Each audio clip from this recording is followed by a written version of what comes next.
Okay, and welcome on into DMS Adventurers Tavern, where adventure is always on the menu. We are here for our Wild Beyond the Witchlight game, which is where our players are in the Feywild. I hope that you are ready for some exploration as they are clearing out the second hag's workshop and trying to figure out what they can find within that. Now, before we get into that, though, let's go ahead and go over our weekly schedule. On Mondays, we do our Candlekeep Mysteries continuation, which is the continued adventures of the Story Seekers, which is our high-level Tier 4 game where our characters are level 18 now. And yeah, it's crazy. They've got a whole lot of things going on. So if you are interested in seeing what happens and how a high-level D&D game goes, please join us on Mondays. Then Thursdays we have our Gaming Thursdays. This week we were playing Valheim, and that's most likely what we're doing next week too. And Cindy actually joined me, and we went and killed one of the bosses a couple of times. It was pretty awesome. Then, of course, we are here for Fridays. And then on Saturdays, we have our Strixhaven College of Chaos game, which is our Strixhaven game. That is super crazy. It has been so much fun. It is a college adventure, and these crazy college students there. And it's been just a blast already, and we are just getting started. So please join us for that. Come and have some fun and watch them as they are going to start freaking out because they got another exam tomorrow. All right. Yes, and they are going to make a poll on who's going to be eaten first, which so far I believe that it is I'm trying to remember who we decided was going to be the druid. I think there was an owl on the other team that looked pretty good. Yeah, there was a couple of owls. Eat the people from the other team first. Well, he has now decided to try to eat the people from the other team. It was before there was other teams that he was going to eat his own party members. So he's a big guy. He's really hungry. Hungry man TV dinners have not been invented yet. It's true. It's true. Neither has TV. Well, that's for tomorrow. So join us for that. But today we are here for our Wild Beyond the Witchlight game. And joining me is Echo, played by Tor. Hi. We have Deacon, played by Ragnarok. We've got Mason, played by Bill. Hello. We've got Auburn, played by Cooper. Hey. And in just a little while, we will be joined by Hennar, played by Cindy. And then Sapphire Belinda will not be joining us tonight. So, when we left off on this crazy adventure, you guys were within the area of Loomlurch, specifically, or within the land of Thither, specifically within Loomlurch, which was the second of the hags that you fought and killed workshop. Let's see, Granny. Okay.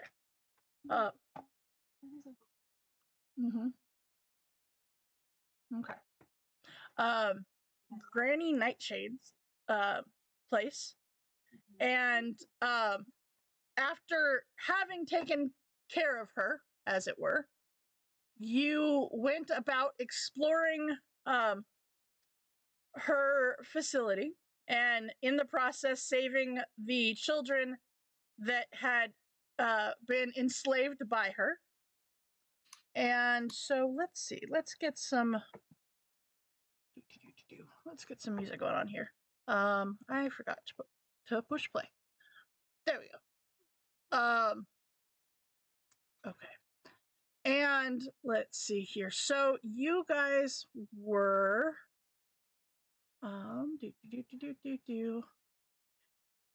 You're in the study, is where, like, office, study, whatever you want to call it. Not that one. And let's see here. Not that one. This one. Yep, this one. All right, got to get the right hand out here. Okay. So you are in the study. Just as a reminder, why did it not play? That's weird. Okay. Let's see here. There we go. All right. Just as a reminder, this study has a staircase that runs along the wall of this circular room and climbs to an upper level. Tucked behind curtains of moss and ivy are numerous bookshelves bearing ancient tomes. Built into one of the bookshelves is a tall oval mirror with a wooden frame. Flickering candlelight emanates from the eye sockets of the human skull resting on the open roll-top desk. You did find that the skull had a necklace around it, which had a eyeball inside of that. You also found some pretty interesting books on the bookshelf, such as All Things Sticky, Slippery, and Sweet, The Queen's Gowns, Tales of the Glooming Court, a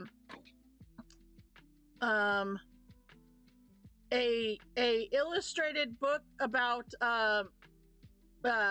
jokes about goblins, and let's see here.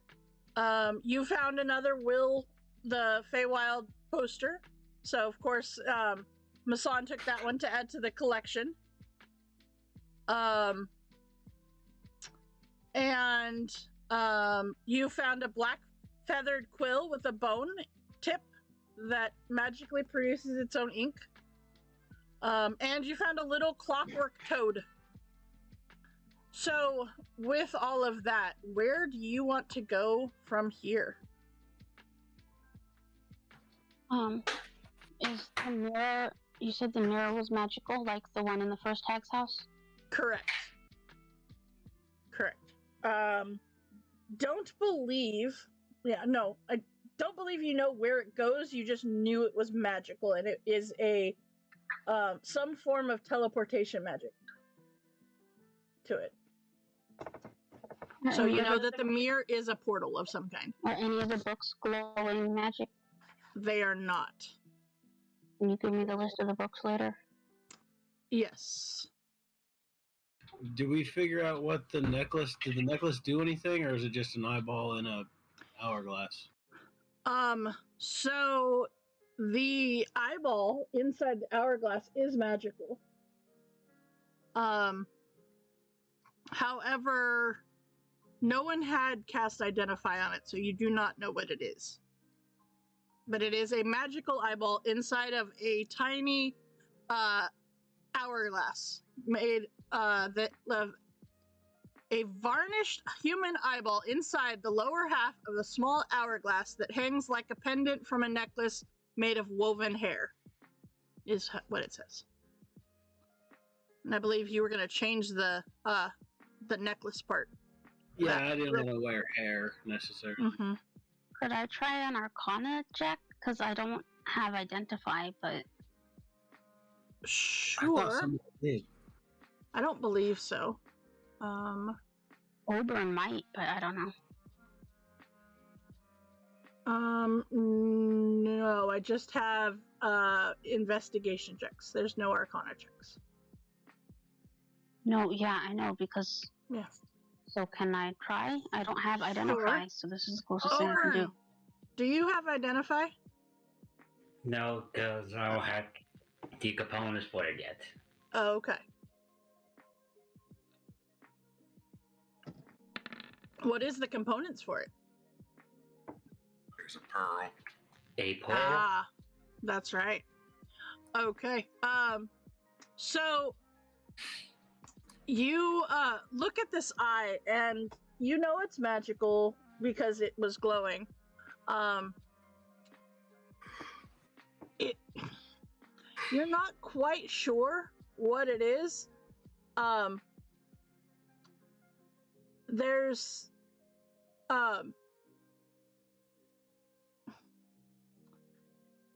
you you have a feeling that it has something to do with the Hag Coven, though. That it might. Yeah, it's in their house. They're the Hourglass group. It's That it might be. I will give you this. That they might be able to see through the eye. okay. So I will tell them that I might be able to see through this thing. So maybe put it in a pocket or something. Yeah, we can do that.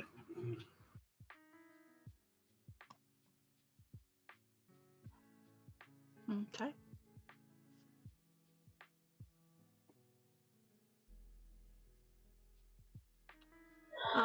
So is that everything down here? It is everything that's down here. Did you take the quill? Sure. Okay. That is a black leather quill, a feathered quill. That ink is red as you're writing with it, but then when it dries, it turns to sepia. And I know that Sapphire took the tiny clockwork toad. And then, Masan, are you taking the eyeball to add to your eyeball collection? As long as nobody objects, yeah. Okay. Okay. So, is anybody going to take any books? Yeah, I'm not really the reading type. I don't know because I don't remember what they are. Okay, that's okay. You got this. It's magic-y type stuff, or So there is All Things Sticky, Slippery, and Sweet, which is written for children. It illustrates and describes substances that would fascinate them, such as boggle oil, troll spittle, and various flavors of tree sap. There is the Phantasma Dementos Cordial Call of Conundrums, which is a lavishly illustrated book of fey puzzles and riddles. Answers to the puzzles and riddles are written in invisible ink.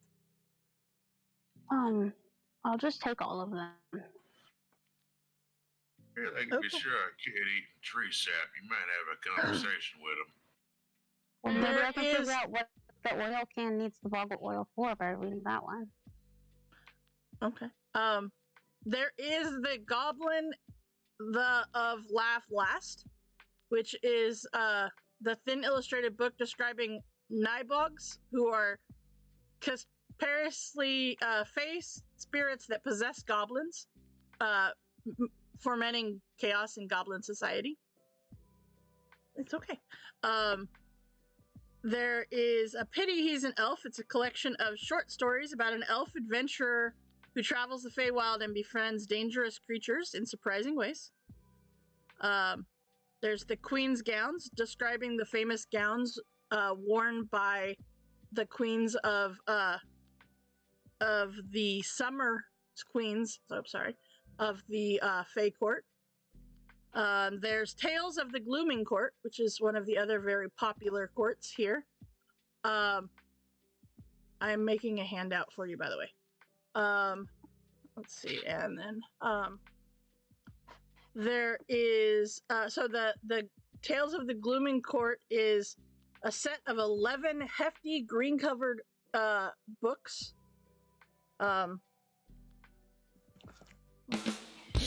Bag of holding. Okay.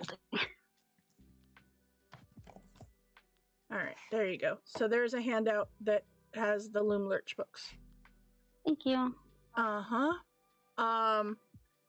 then there's 3 Rules to Live By, a thin dog-eared book that describes the rules of hospitality, ownership, and reciprocity. And then Twilight Tides is a fat, wrinkled book about navigating the oceans of the Feywild. Okay. There is a aura of abjuration around each of the books. I know. I forgot that they had an aura of abjuration around them. So they might be trapped, or You are not sure.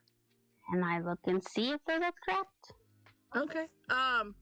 They do look like, so they have a withered frog's body stitched into the spine of them.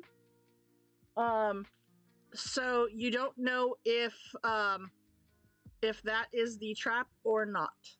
But go ahead and roll me a investigation check. Yes, if you lick it or even just run a moist finger along it, it will read the name of the book's title in Elvish. So let's see, that is 13. It doesn't, I mean, it's really hard to tell. You don't see any like physical traps on them. I will mage hand pick one up. Okay. You can? Put it into my bag. Okay. Anything happen? Nope. And then I'll just put the rest of them in there the same way. Okay. No problem. All right. So where would you guys like to go next? Do you want to go upstairs? Do you want to go, like, you have upstairs here, you have upstairs above the mirror or picture room. And you have upstairs above the room with the tin soldier houses.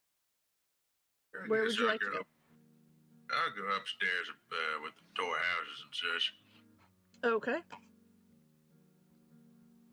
All right. So you are going to go back down and go up where the above where the toy soldiers and whatnot were. Okay. So is anybody going with him? Yes. Okay, just checking. I mean, I like it when you split the party, so I'm just checking. All right. So, okay. All right, Deacon. So you head down, and you get to where the toy soldier boxes were, and you head up the stairs. And that will lead you into what, as you come up the stairs, is clearly a dormitory of some kind. And you have a feeling this might, in fact, be the where the kids sleep.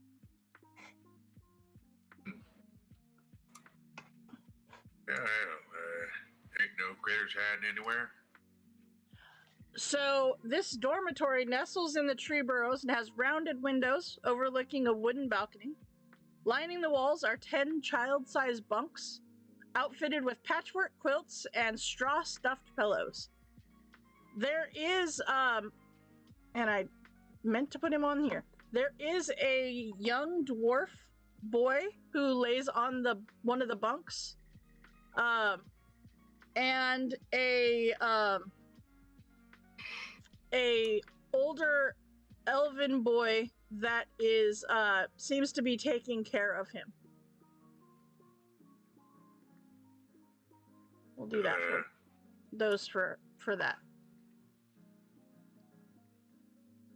So you see the young male dwarf lies in one of the bunks, coughing and drenched in sweat, while the older lad mops his brow with water from a bucket. And there are 2 doors that exit this room. One that you're coming through, which is the deeper into the tree, and one that seems to be on the outside. If he's coughing, it's just kind of want to keep the distance, 6 feet. But I think I got my bandana on over my face, so Okay. have something of a mask on. But what's wrong with him?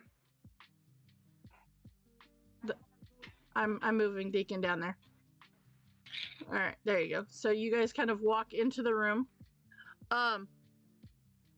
The older boy, he says, I don't know. He fell gravely ill after eating something. I don't know what though. I was assigned to care for him until he gets better or whatever.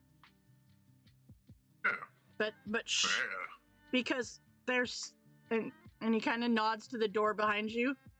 He says, "Gotta stay quiet. There's guards outside." yeah, I know the pain. I mean, hell, I've been through enough custard eating contests to get a stomachache myself.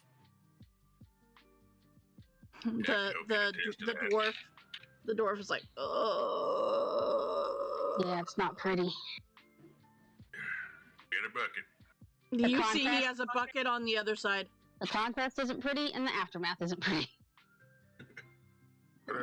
What's this about a guard on the other side? The soldiers are on the other side of the door, making sure we don't run away. 10 soldiers? Yeah, there's usually 2 of them out there. Oh, that's nothing. Well, I'll go ahead and take my hat off, hang it on one of the bedposts, straighten out, and get on over this door. Yeah, I think we can take a couple of 10 soldiers. Yeah. Where are they coming from? The door that is to the north of you. Oh, no door then. Yep. All right, why don't you, You guys came through the other doors. So. Why don't you take that fella and head on downstairs? You'll see a group of people, kind of strange and ornery looking, but they're good. I don't know if I can move him. Can I do a medicine check on him real quick to see if I know what could happen? Sure. You look at him, you look at his symptoms, you stop and you think, and they resemble the effects of nightshade. So he's poisoned. He is poisoned. Would I know if my healing light could do that, or if I need to do something else? I don't know. I don't know if you. Healing like your poison. I don't. No, you just heal wounds. Would You don't need lesser restoration. Mm-hmm. Yeah, so I am going to cast Lesser Restoration on him. Okay. Look at you being all, healy and stuff. Trying to save the kids. Wow. And look at that. You come in with healing some kids, and Ragnarok comes in with some Bribing some kids. bribing some kids. We're a good team. Yeah. Uh-huh. All right. There you go, guys. It's raining trees! It is raining treats. All right. They like it because I rain the treats into the middle of the floor, and then the boys go, and then the puppy comes up afterwards and is like, "Did you miss any? If you miss some, I'm gonna eat them." Puppy is eternally an optimist. Yes, she is. All right. Also, she thinks she's a cat, so it works. All right. So, I have done the healing. It is time to do the murder. okay. Well, hold on. So, okay. You in fact heal him, and the other kid says, before you go in there,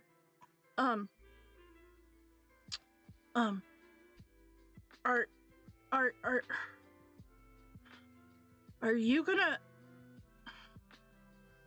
take on the hag? She's already dead. You guys are free to go. There's some more kids down through the... Really? Yeah. Oh, well, If you go through the, the goat pens and stuff that used to be there, the goats are all loose now.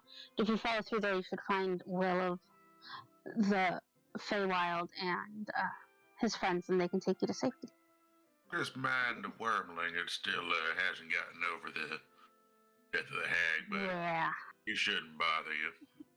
Well, thank you.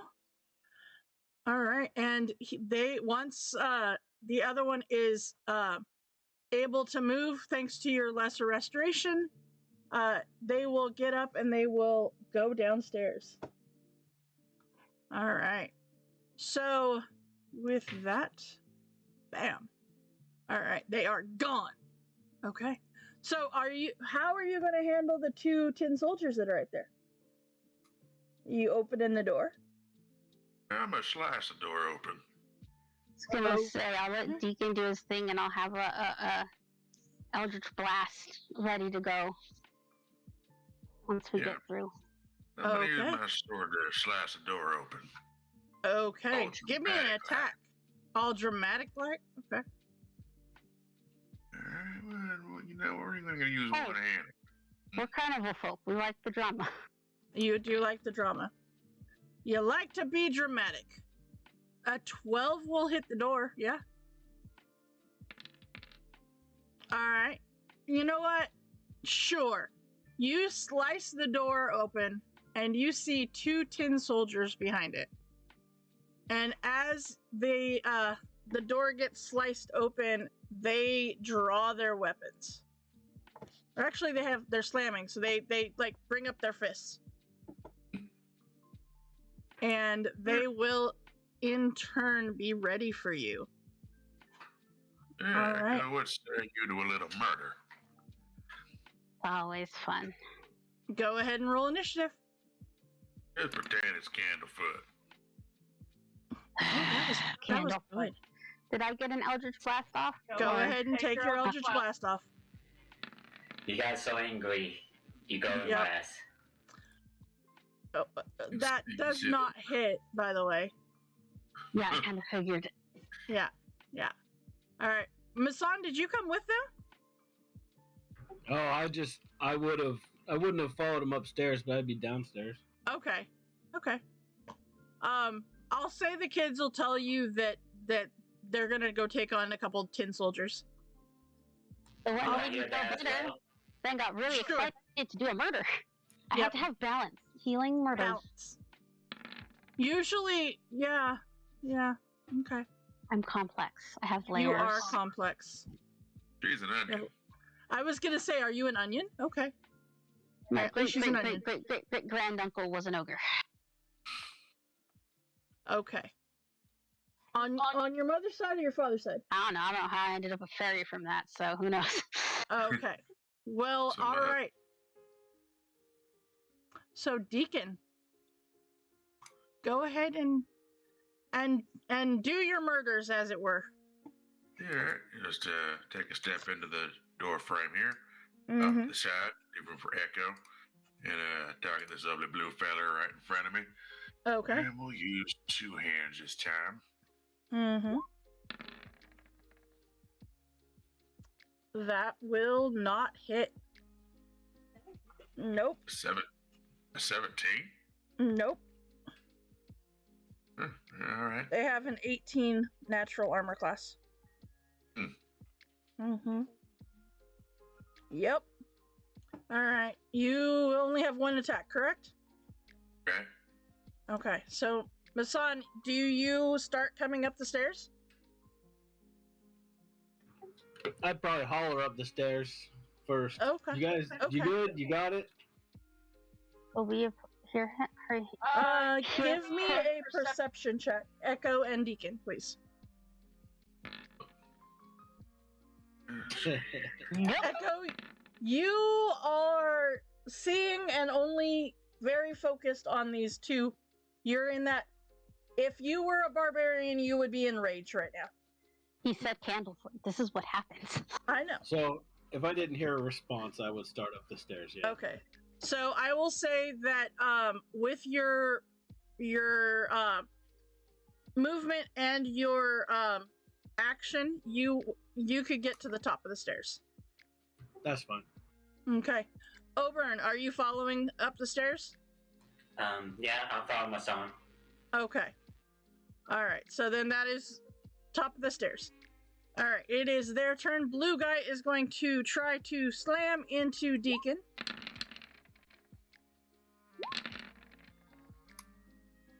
I believe the 21 will hit you, yes?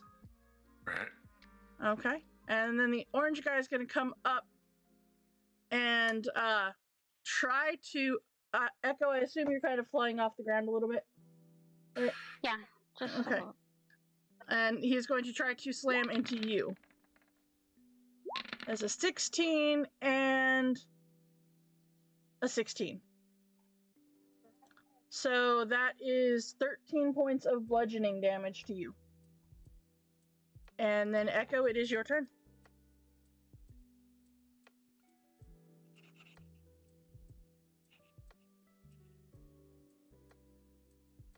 What would you like to do?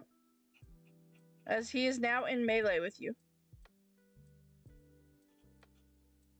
They're like fighting through this broken door frame. I will hold the dead on him. Okay. Hole in the dead. Nope, wrong button. There we go. I knew there was a button. Alright. So, that is a wisdom save on his part. Yep, totally. He's super wise guy. Alright, so that is 5 points of damage as he has not been hit. Neither of them had, right? Right. Okay. So, yeah, that was to orange, right? Okay. That's what I said? Mhm. Okay. Mm-hmm. Alright. So then, Deacon, that brings us to you. Alright, he'll try this again. Target this here blue feller. Okay. This time, I used my second use of Fighting Spirit. Mm-hmm. 5 temporary hit points. And Okay. take 2 hands. 19 plus 2, that will hit. Alright. Alright, 10 points of damage to blue. Okay. Alright, you take and you make a pretty good slash across him, and it does damage, but it's not a ton. Because it is a metal guy, but you managed to do some damage to him. Alright. Masan, you hear Deacon's sword against the metal, and And the bells, probably. and you hear the bells, and you know Echo is tolling the dead. All right. I'll come through the doors Uh-huh. to there-ish. And... You can see both of them through the door frame. All right. How about we poke fun at Blue? Okay. How about it? Hey, Vicious mockery. Okay. I don't have any good metal-based puns yet. Well, that's a 3 on his part, so I don't think it's going to take much damage. Or much, to mock him. You can call him a can or something. It'll be fine. Just stick my tongue out and go. There you go. Alright, Oberon, that brings us to you. Our character, you need a good pun for these guys? Go Take for that, it. you tin cans. There you go. Yep. Alright, so what are you going to do, Oberon? Go recycle yourself. There you go. That's a good one. Move in. Let's see. Can I see orange from here? You can. Yes, you can. Let's see if it works. Okay. The bells ring. You doing Toll the Dead as well? Alright. Oh well. They are super wise. That's a -2 to his wisdom save. Because he has a -4. And I rolled a 2. You came to join the murder. Welcome, guys. You know what? Because he rolled so badly that he got a negative number, I'm gonna double that damage. Oh, Just goodness. because that was bad. He's so bad. Alright.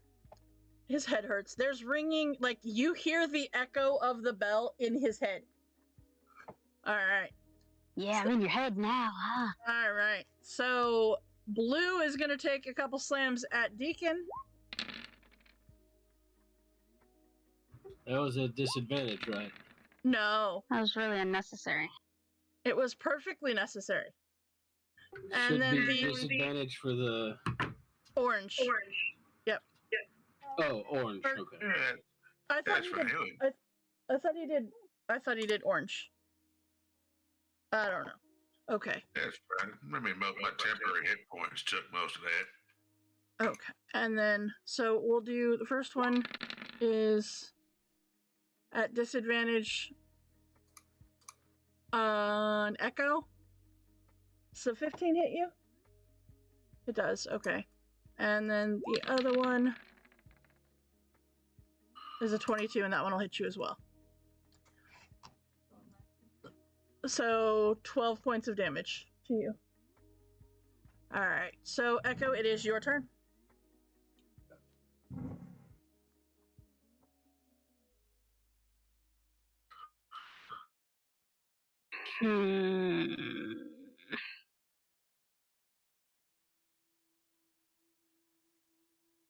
See if I have any fancy stuff that can get me out of this.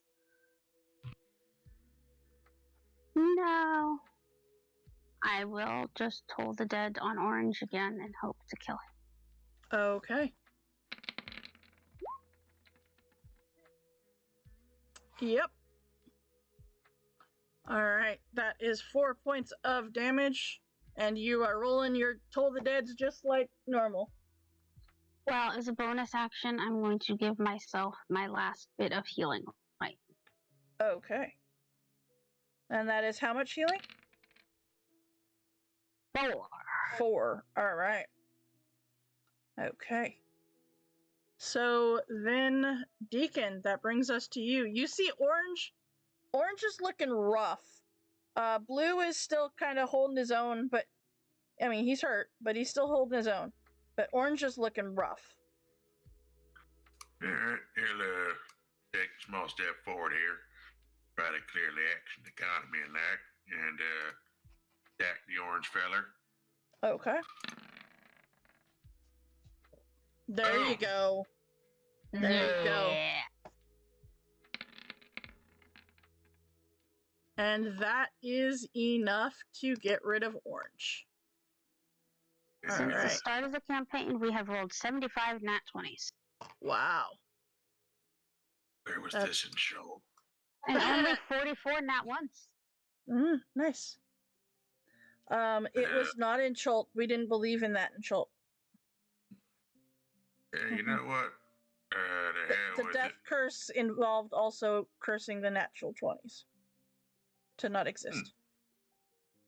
Hey, you know Well, I what? mean, when you're possessed, you have less of a chance. It's true. All right, your action surging onto Blue? He's feeling the vibe. Okay. Vibe away, buddy. That will definitely hit. All right, 8 points of damage. He is now looking as rough as the other guy did before you killed him. All right, Masan.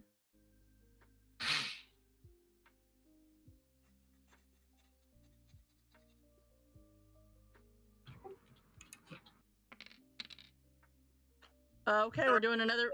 All right.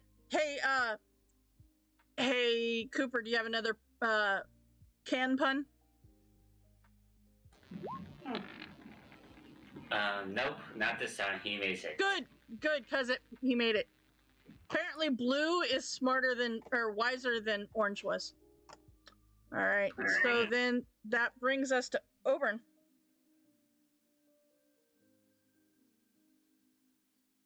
Hey, sometimes I get to do at least one wisdom save that actually works. I wonder. Hey, Susan. Yo. These are beds, right? I forgot these are beds. Yes, those are beds. I want to jump on the bed. As I jump on it, Uh-huh. get fireball on Blue. Firebolt onto Blue. Okay, go for it. While jumping on the bed. Well, of course, while jumping on the bed. If only he was a monkey jumping on the bed. But he's a rabbit. Jump on the bed. 14 will not hit the blue guy. As you jump, it doesn't. You fire it, but this bed has more bounce than you thought it would, considering what it's made of. So unfortunately, you do not get the shot off and have it hit. It hits the door frame instead. All right. It is the Tin Soldier's turn, and he's going to take 2 shots at Deacon, since you are right there. Yeah, the first one will hit. All right, so that is 5 points of damage to you. And Echo, we are back to you. I'm gonna back up.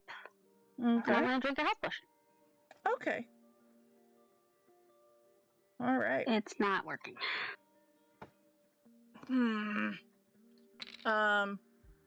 There you go. All right. So, okay. So you get 5 points back. All right. Then that brings us to Deacon. Deacon, it's time to finish this.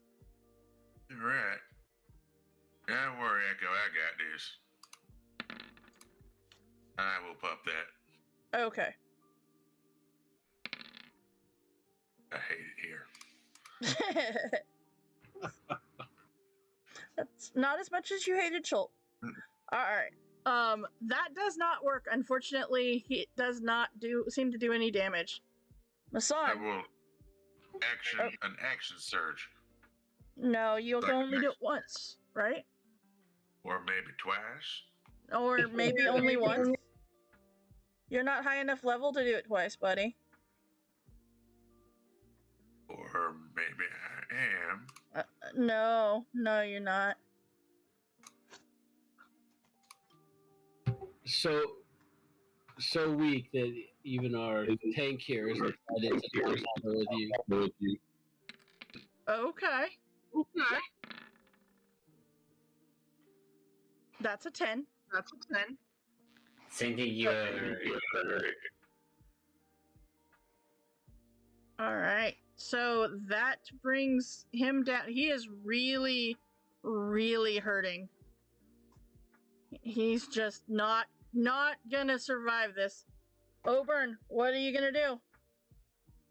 You still jumping on the bed?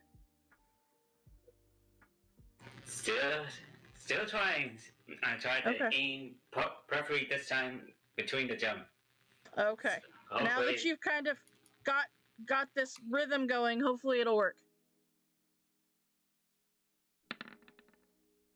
And it does. Look at that. All right. Give me that. And that is enough to take out the other Tin Soldier.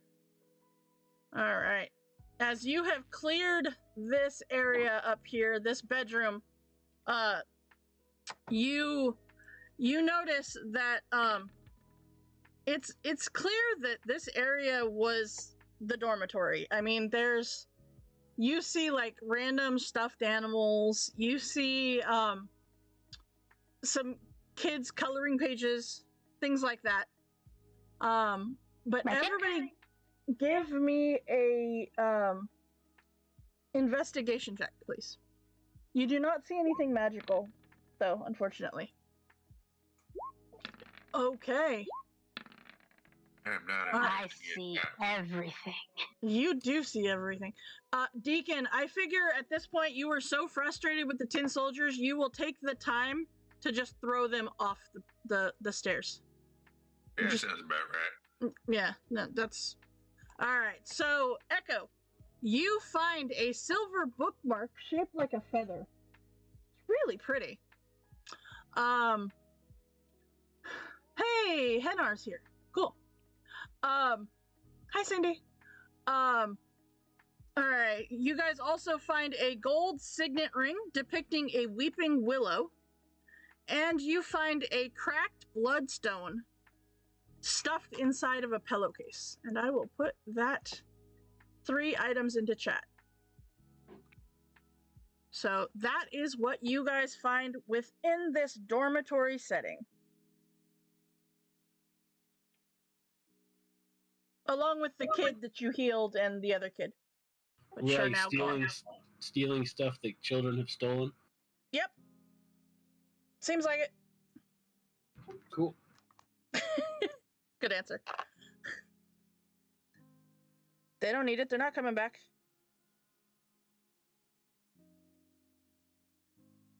At least you hope they're not coming back. Not with the hag, because she's gone. I'm gonna have a sit on one of the beds. Okay. Yeah. Alright. So you are aware that, if you were in need of a rest, that this might be a good place. It's got enough beds for you, and, with only the 2 entrances, you guys could figure that out. You're gonna fit in the beds? I mean, they're kids' house. Yeah, they are, but, like, your feet may hang off, but for the most part, your Bardi, it would fit. Yeah, I call top bunk. Alright.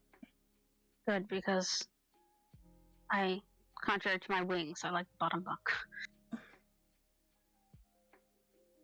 That's the Tory speaking. Yeah, because that's not. I can make some dex checks to move without trying to disturb the boys, but yeah, I would hurt myself. Alright. So, do you want to take a short rest? Do you want to take a long rest? What do you want to do? And then how's everyone else looking? I'm fine health-wise, but I'm essentially useless without a long rest at this point. Yeah, well, y'all done fought a hag, some soldiers and such. May as well take a long rest. Enjoy some of the smoked fish I brought. Okay. Yes, please. Alright. So, are you going to take shifts, or are you just all going to hope for the best since you killed the hag and just go to sleep? What is the plan? Yeah, I'll take first watch. Yeah, I'll take one too. Okay. Alright. I Anybody can else? take first watch. Okay. Do you want to take third? Deacon called first, or Yeah, I'll take third. Third Okay. sounds fine. Okay. All right. So we'll have 3 watches. That works for me. All right, Deacon, go ahead and give me a perception check as you take the first watch while you see everybody else kind of bed down and get some sleep. All right.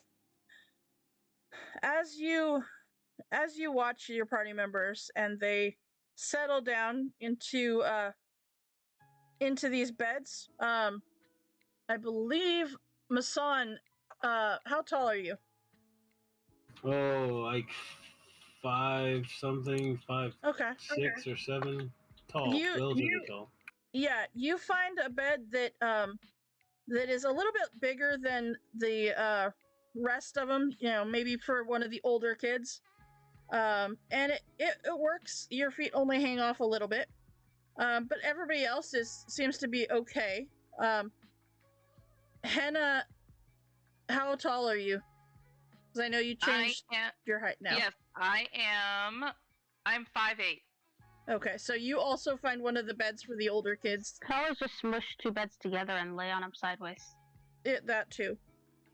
But you guys you figure it out. You get it to work. And Deacon, you watch as all of this goes on, and you kind of every once in a while. So there is no door to the outside any longer, since you did slice that door up. I just remembered.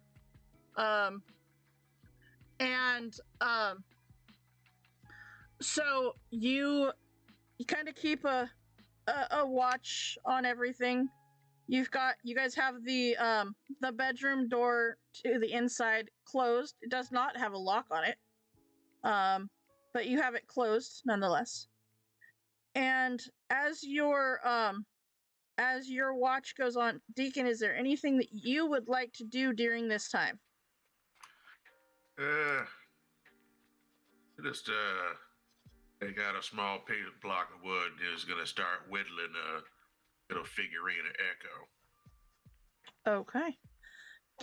Give me a we'll say sleight of hand for this, as it's more of a dexterous, All right. It starts to look fairy like during this time. You get it kind of formed into the shape that you want to go with. Don't quite get to the details stuff yet, but it's getting there. And as you're watching, you don't see anybody outside that seems to notice that the door is missing. You see a couple of goblins pass by from the Goblin Market. Is it the middle of the day? It is the middle of the day. Okay. And it kind of goes into evening while you guys are resting. And you start to get tired, and you wake up Echo to take the second shift. But nothing seems to be happening outside that will cause you any problems. So Deacon, you can go and get some rest. Echo, it is your turn. All right. So as you take your shift watching and making sure that nobody attacks your friends as they sleep, you watch out this broken door, specifically, concentrating on this door, as the other one at least is closed. And it is as nightfall starts to happen that you notice the goblins pack up their stuff. You notice that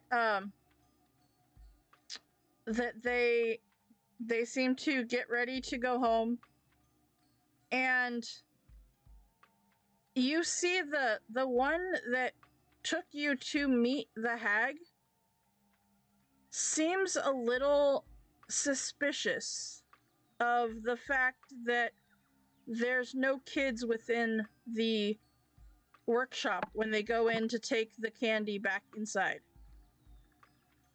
And as you see them come back out, they seem a little suspicious, but then they seem to kind of shake it off and walk away. Maybe that's a problem for another day. Like tomorrow. Your shift comes to an end without anybody noticing you. So you decide it's time to go back to bed, and it is Henna R's turn.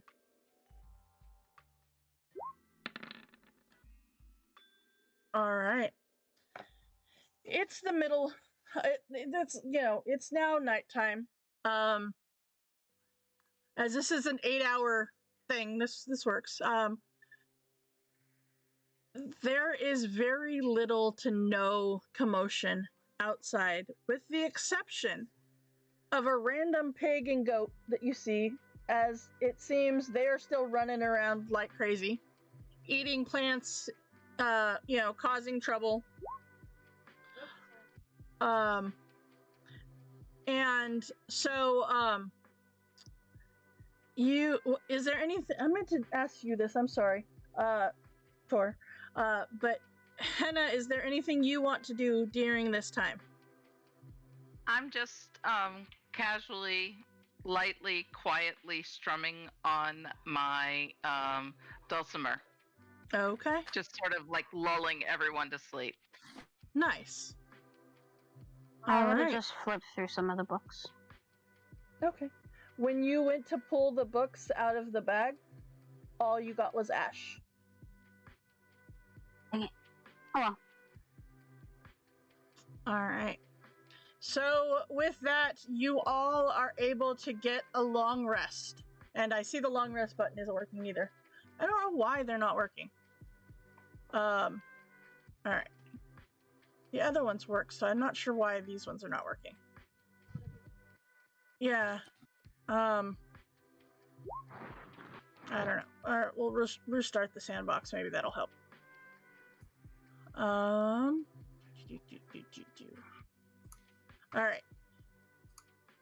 Let's see. Now, let's see here. Nope. I don't know. I don't know why it's not working. Okay. Okay. Let's see. Let's go.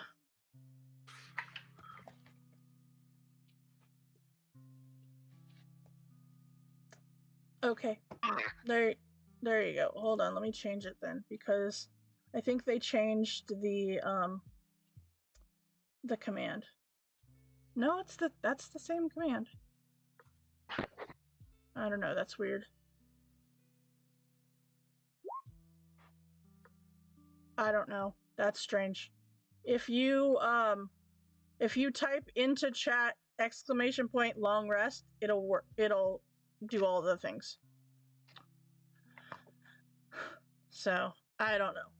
I'm confused why. That's exactly what the macro is, so I don't know.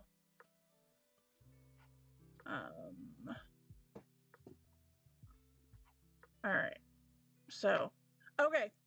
Anyways, so you are able to wake up in, it is like really early in the morning. We're talking before the sun is up early.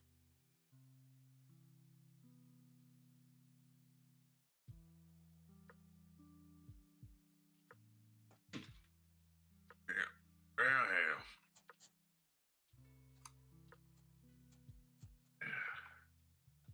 I like myself a top bunk, but I need a bigger bed.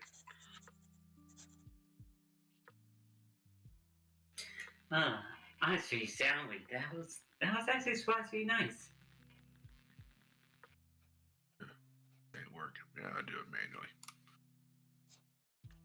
manually. Should we keep clearing this place out? Yeah, we're supposed to find more kids, aren't we? I believe so, All the yes. kids? Did we have a number? You had no idea how many kids. Here, kids. And neither did Will. I gotta pay more attention. Well, we have to clear out the, center area now? You've got, from the room that had the pictures in it, and then you had the stairs that went up from the study. So just move to the next one down. Yeah. Okay. All right. So I'm going to zoom out over here.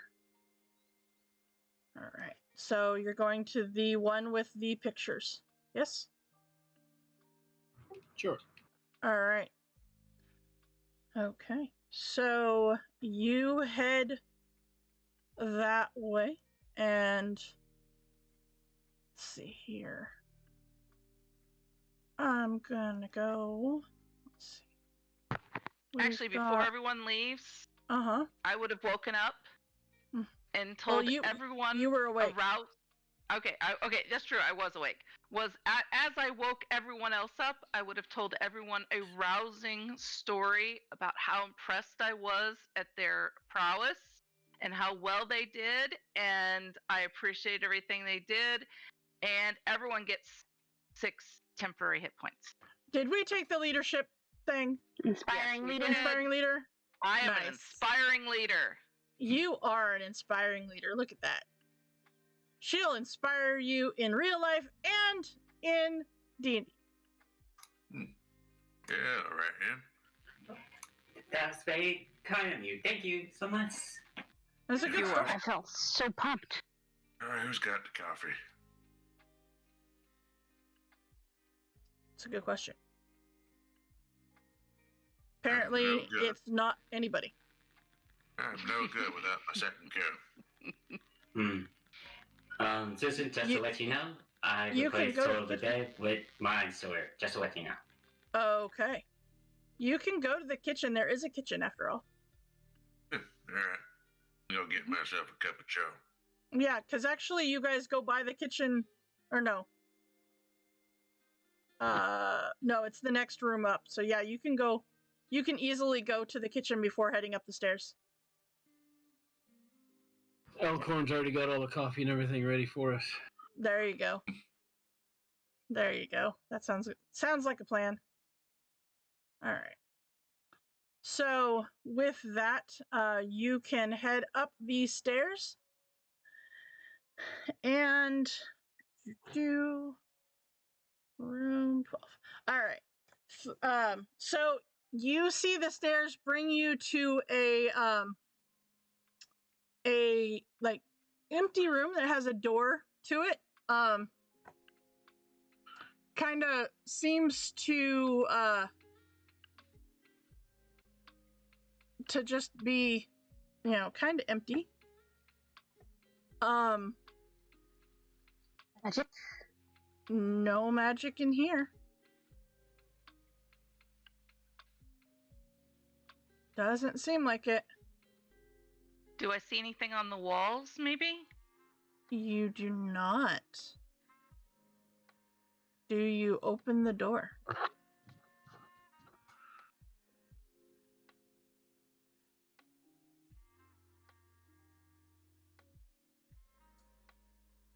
Henna is very excited to open the door, Okay. but recognizes that she should probably wait until the rest of her party walks up the stairs. Until Deacon has finished his coffee. Yes, until Deacon has finished his coffee. But she does offer to warm up his coffee as he comes up the stairs. Yeah, much obliged. He All right. kind of looks half awake as he's trudging up the stairs. Okay. Remember. All right. So, do you open the door? Who's opening the door, I should say? I will stand in front of it. Do I hear anything on the other side of it? Give me a perception check, please.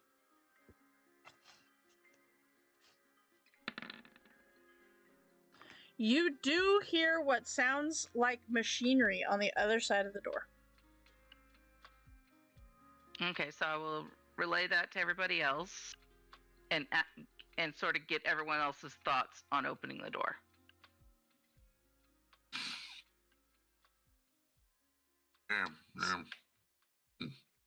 It's a pretty repetitive machinery sound that is coming from the other side. And but I don't hear any voices or anything, just machinery. Just machinery.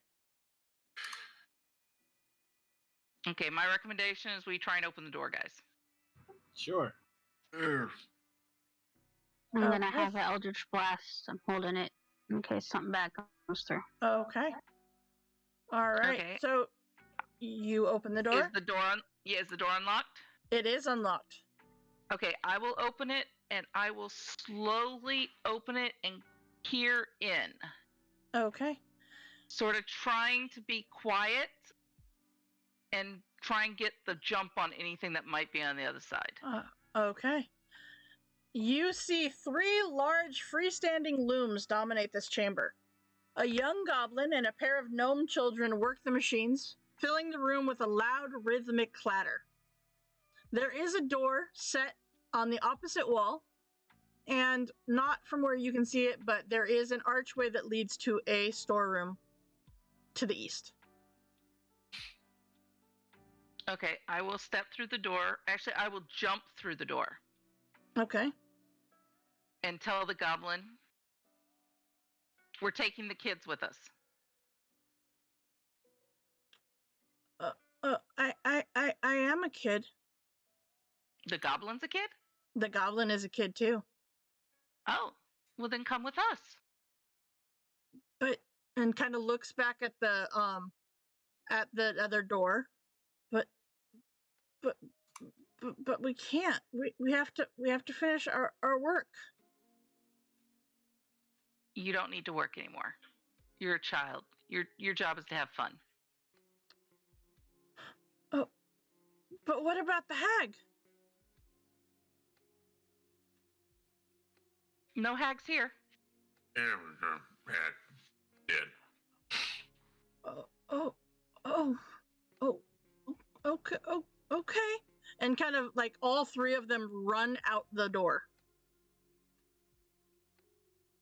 Go through where the goat pens were. Okay. Yeah, my line.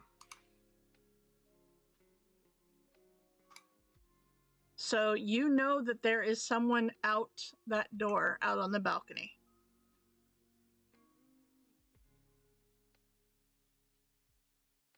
Okay, so I will quietly ask Deacon, do we want to go out on the balcony or do we want to head back out? Do we think there are more children out on the balcony? Yeah, I may as well go take a look. I'm all for taking a look. Yeah. Okay, so what I'll do is I'm going to stand right here. I'll let Deacon open this door, but I'm going to I'm holding a produce flame. Okay. And I'm ready to throw it if I see any adults. Okay. On the other side of the door. Okay. All right. So Deacon, you open the door, I assume. He'll take himself a big old drink, toss the empty cup to the side, kind of smack his face a few times, and then open the door. And you see two tin soldiers on the other side of the door. And then he'll close the door. All right. Yes. Over here. Okay. The door is closed again. Deacon is not a fan of the tin soldier. To blow it up. Then they will open the door and step in. Susan? Uh-huh. Before we start initiative, I do have a question for my son. Okay. Sure. I had the spell here that could help you in combat if you need it. Do you want to feel the power of a dragon? Yeah, always. I guess dragon's breath. You're gonna give the snake freaking dragon's breath. All right. Good plan. All right. No, I'm not trying to use it myself. Trying to cast it. Yeah. Well, It's which okay. one you want to do, Miss Stone? Acid, cold, fire, lightning, poison. Which one strike your fancy? I mean, metal things, probably lightning, right? Alright, lightning it is then. As dragon's breath gets cast on you, you feel the lightning surge through you. It's quite an interesting feeling. You just drank 3 Red Bulls. Yep, pretty much. Also, Deacon, I like this is way better than coffee. I like that you rolled 1, 2, 3, and they're like in order on the screen for me. It's pretty awesome. So is it?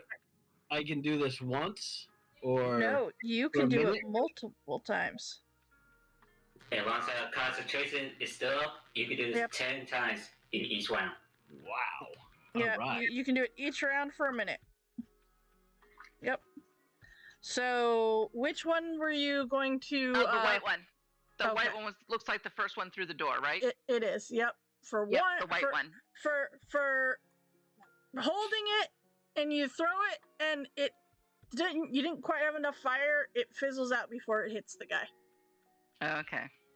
So I need you to re-roll your initiative, please.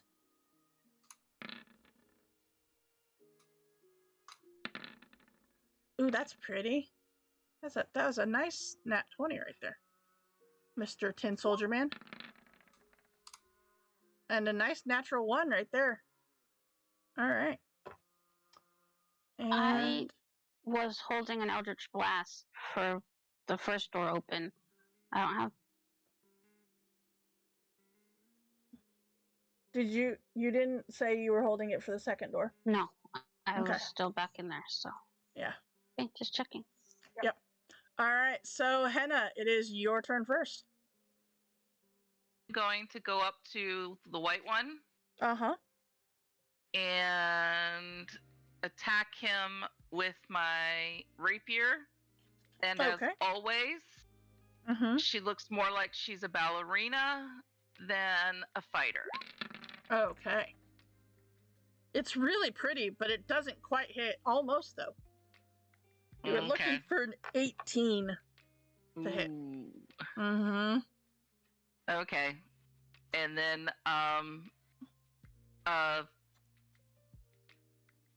bonus action, I will give Bardic Inspiration to Deacon.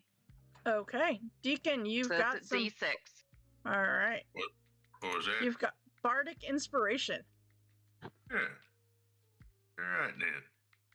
All right. So then, since you moved up into combat with both of them and Deacon is a square away, they're going to go just for you, Henna. All right. So that is white. 2. And then green has 2 attacks. All right. So what is your armor class? All those hit me. Okay. So I took the damage on all of them. All right. So, Masan, that brings us to you.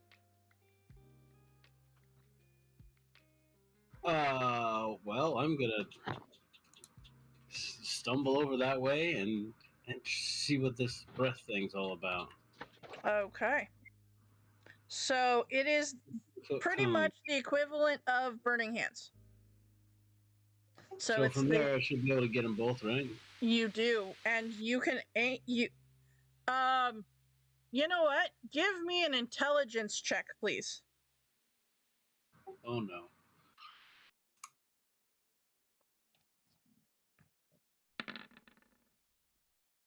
Okay. So you're a spellcaster. He tells you, it's a 5-foot cone. 15-foot cone. And so yeah, you are able to angle it so that it does not hit Henna. So go ahead and that is 3d6. Go ahead and roll 3d6 for me, please.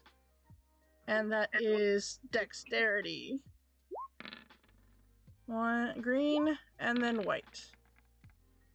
All right. White did not do well. All right. So that is 6 points of lightning damage. Okay. All right. And Cooper, remind me, is that half on a save? I don't remember. Chosen creatures. Yeah, half on a save. As much as on a successful one. Yeah. Okay. All right. So then, Masan, anything else? No, I'll just look back over my shoulder and give Oberon thumbs up. Okay. All right, Deacon. Yeah, all right. Loosen up a little bit. You're still stiff from sleeping on a bed that's a little too small. And go ahead and second wind. Step around Sean, excuse me, milady, and attack this green feller here. He'll even put Why are you second winding? Oh, wait, no, that was Spiny Spirit, I think that's what you was trying to say. Oh, okay. I'm like, how are you already hurt? Just because you didn't have coffee for 5 minutes? Apparently. That's how I feel in the morning. Hey, coffee is important, clearly. 2 cup minimum. I'm gonna Bardic that. Was it a D4, D6? D6. D6. All right. Show me his money. That's money. That would be the money. Yep. All right. And that was on green or white? That'd be on the green feller. Just checking. All right. So 4 points of slashing damage. All right. Yeah, that'd be my turn. Okay. Oberon. I'll try to stack on the boxes to get some ground to see, Okay. because they're very tall people, Uh-huh. and I try to aim at green Okay. since Deacon hit green. So with a fireball. Okay. I don't know why Omer decided to go on, be on beds, be on top of boxes, just be on top of everything so I far don't know. tonight. I don't know. 17 will not hit. Ooh. You're looking for an 18. You allow me to pup, or that's You all can right? pop it if you'd like. You want to Sure. spend it. So, yeah. So it's gonna hit. Go ahead and roll your damage. 5 fire. Okay. All right. So green is he's looking a little charred now as he takes some fire damage. Okay. Echo. Would I be able to fly a little bit higher in here? Yeah, you can. So like at 10 feet maybe? Yep. Okay. I'm going to go up 5 feet and then I'm going to go.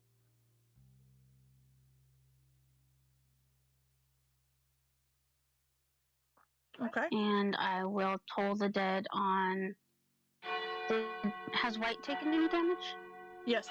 I will toll the dead on White. Okay. So toll the dead on White. All right. We know how wise these guys are.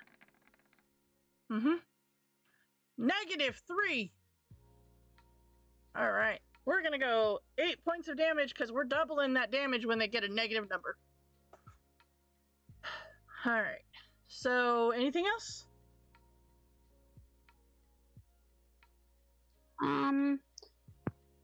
No, I'm going to try and like.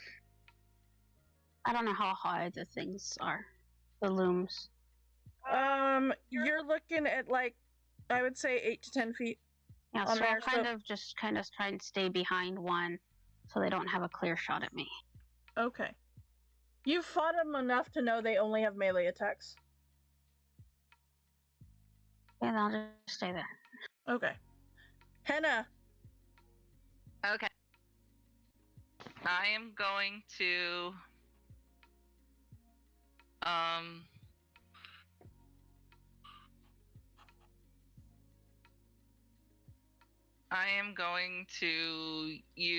cast Fairy Fire.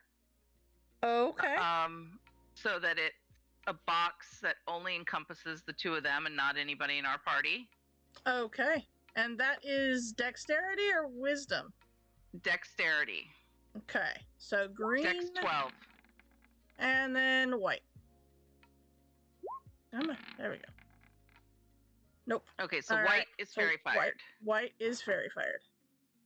What color is your aura that goes around them?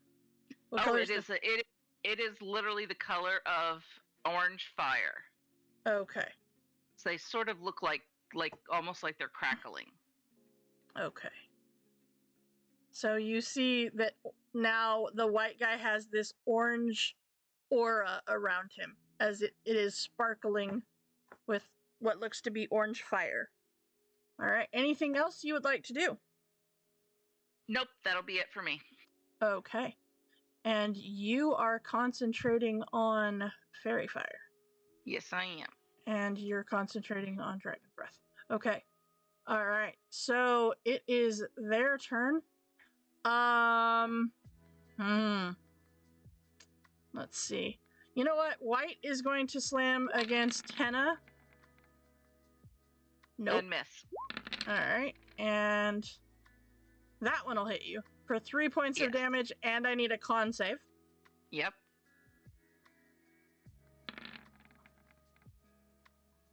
Oh, crap. No fairy fire. No fairy fire. Oh, that was a waste of a spell. Yes, it was. Oh, all right. And then green is going to be nice and split them. So 1 to Masan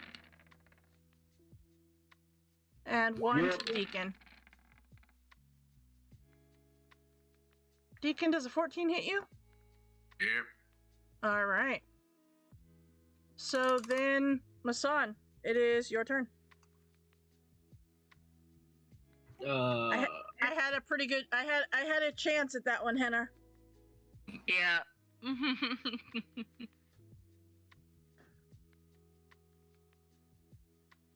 All right, I'm gonna do the same thing. I'm gonna do the Okay. dragon's breath thing again. I'm gonna Okay. complain about my feelings tickling though. That's fair. I think I probably have to move up to not get Deacon. Angle it sort of Yeah. that way. We'll say you can do it. It's all good. It's a weird little area right there, but yeah. You kind of push Deacon out of the way a little bit, and you can make it work. So Doc, I that don't feel good. all right. That is a natural 20 and a 6. All right, green is good against electricity. White is not so much. Grounded. Right? He's got rubber shoes on. The bottom of his feet is rubber soles. Clearly. Uh-huh. All right. And so White is looking super rough right now. He walked through the boggart oil and it dried and it's... Uh-huh. All right, Deacon. All right, see if we can pick this white fella out. So it'll take nice, hopefully me to swing at him. Two Okay. hands. Mm-hmm. That will definitely hit. And that will definitely nice take care of damage. White. Yeah, it was. Boom. All right. And I'll step just over here left a little bit. Still in melee range, but Okay. getting out of the way. All right. Oberon. Still up high. Going to shoot at Green again. Okay. Try to Go melt for his it. face. Uh-huh. Just a little bit more. Uh-huh. Only a little. Ooh, Nope. not. I guess not. It goes around or something. Henna, roll me a dexterity saving throw. Sure thing. Huh? You see this firebolt come flying at Green, and it veers off towards Henna, and you kind of just lean back a little bit, and it goes right by you and hits the wall. Well, Burn, you need a pair of glasses or something? Sorry about that, Hannah, and It's actually, all good. Susan, Uh-huh. I use my free action to hand Hannah a potion of healing. Sorry. Thank you. Okay. There you go. And use 10 feet to go back, and that'll be it. Okay. Echo. All right. Hey, look, it's a positive number. Not enough, but it's still a positive number. Hey, Tor. How do you want to do this? I just want it to look like somebody hit his head like a gong and it just vibrates. So it falls off. All right. And with that, you have taken out another set of 10 soldiers. Okay. So with that, everybody please give me an investigation roll. Deacon, are you pushing them off the ledge again? Yep. Okay. I'm not the investigative type. So as you guys hear this giant metal going, geez, both of you. I'm helping Deacon apparently. You and Echo are looking at the looms and, just, yeah. Let the record show I'm actually proficient What? in this skill and have rolled below 5 both times. Mm-hmm. Gobble down my Oh, potion sorry. of healing You and and say Deacon, thank sorry. you very much. Sorry. Okay. So Henna and Echo, you two are looking around. You look in the storage area and whatnot. And you, let's see here. You find, not that one.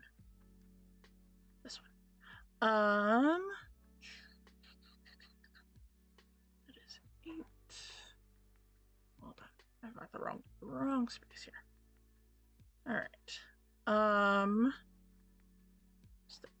You find a gold bodkin.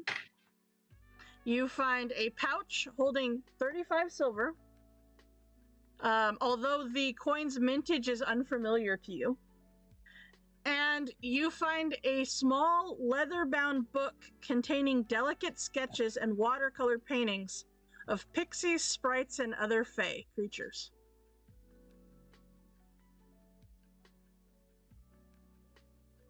And I will put that into chat as well. All right, there you go. But you have managed to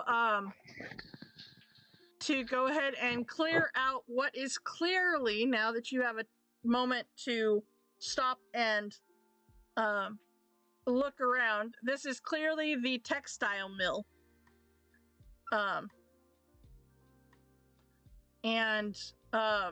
Yeah, this is clearly where they make the fabric and whatnot for her creations, as it were. But you have rescued the children that were in here, as well as taking care of the tin soldiers that were in here as well. And yeah, which means this only leaves one more place for you to go. And that is the staircase above the study. Hennar, are you feeling okay?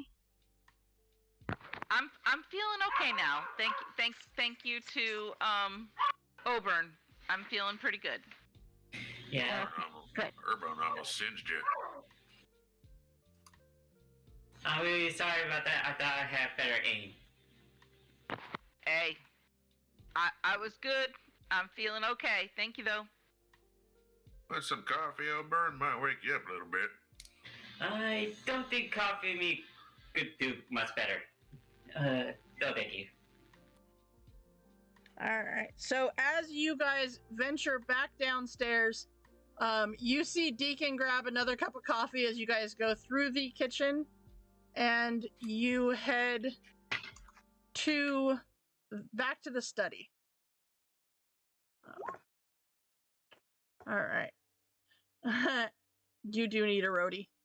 That's what Echo is, isn't it? Rude. I You mean, can't even see that I wrote down, note, always carry coffee for Deacon on my notes. am I wrong? I did ask if I could craft coffee, but she won't let me. Uh-huh. You don't have hot water. You can make the coffee beans. But... Yeah, the beans. Oh, okay. I we thought you always meant have like hot a cup water. of coffee. No, We always have hot just- water. All you have to do is hand it to me. Yeah. See, technically, all you need is teamwork, the man. you need Okay. the bonfires, the bonfire cantrip, and the create or destroy water spell. You can always. Well, you have a true. fire. You have a fire genasi now, so technically you can always have hot water. That's true. That's That's the true. best application of magic. Okay, that's See? fair. Then We got I would Deacon say, covered. I would say you could druid craft coffee beans then. Okay. All right. Then yes, as long as you have Echo and Henna with you, you're good. And a water skin. And a water skin. And a water skin. Yep. All right. We could even make a full water skin of coffee for him. You could. You're gonna get the You need to go get a Yeti cup. no, you need the flask of water. Jug. The Yeah, the flask flask of of water. water. Alchemy jug. Yep. All right. So with that, you. Alchemy jug. We can see what happens when you try and brew coffee with ale. That's true. That'd be a budget thing. That would be a ledger thing. All right. For science. For science. Okay. So you guys are headed upstairs above the study. And okay. All right. So let's go ahead and actually gonna go ahead and do that. And you can come up the stairs and you see that as you enter up these stairs, it is very clearly her bedroom. Let's see here.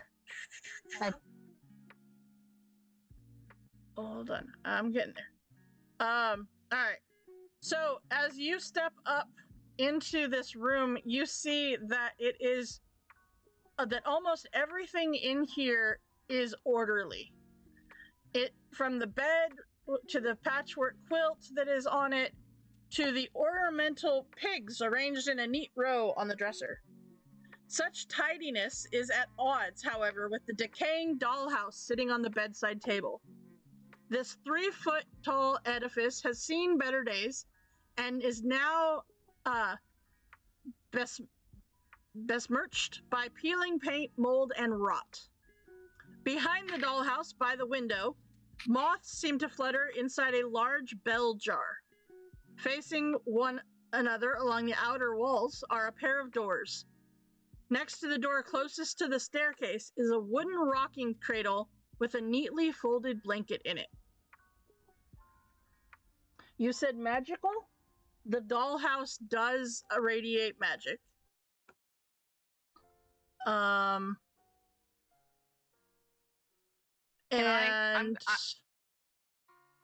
That's all that radiates magic.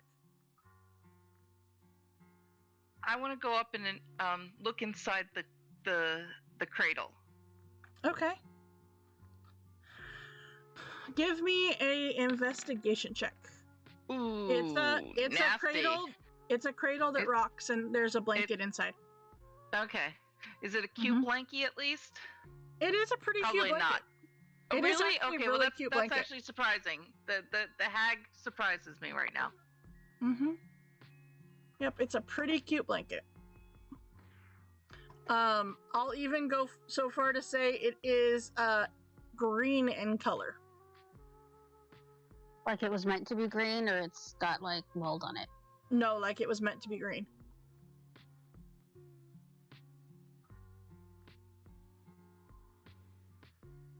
I want to go, and without touching it, and using Mage Hand if I need to, I want to investigate the dollhouse. Okay. Give me an investigation check.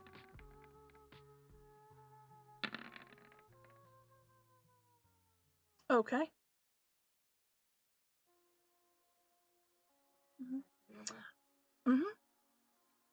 Yeah, never mind. Okay. So, all right. This dollhouse, seems to be in really bad shape. And the one thing you do notice is that it looks like it is completely enclosed. It's not one of the ones that has like the open back to it. It is a completely enclosed dollhouse. Like something could be held captive in there? Possibly. Oberon, what are you looking at? What Echo was looking at is Okay, the dollhouse. Okay. You notice, Oberon, that there is a hinge on the roof.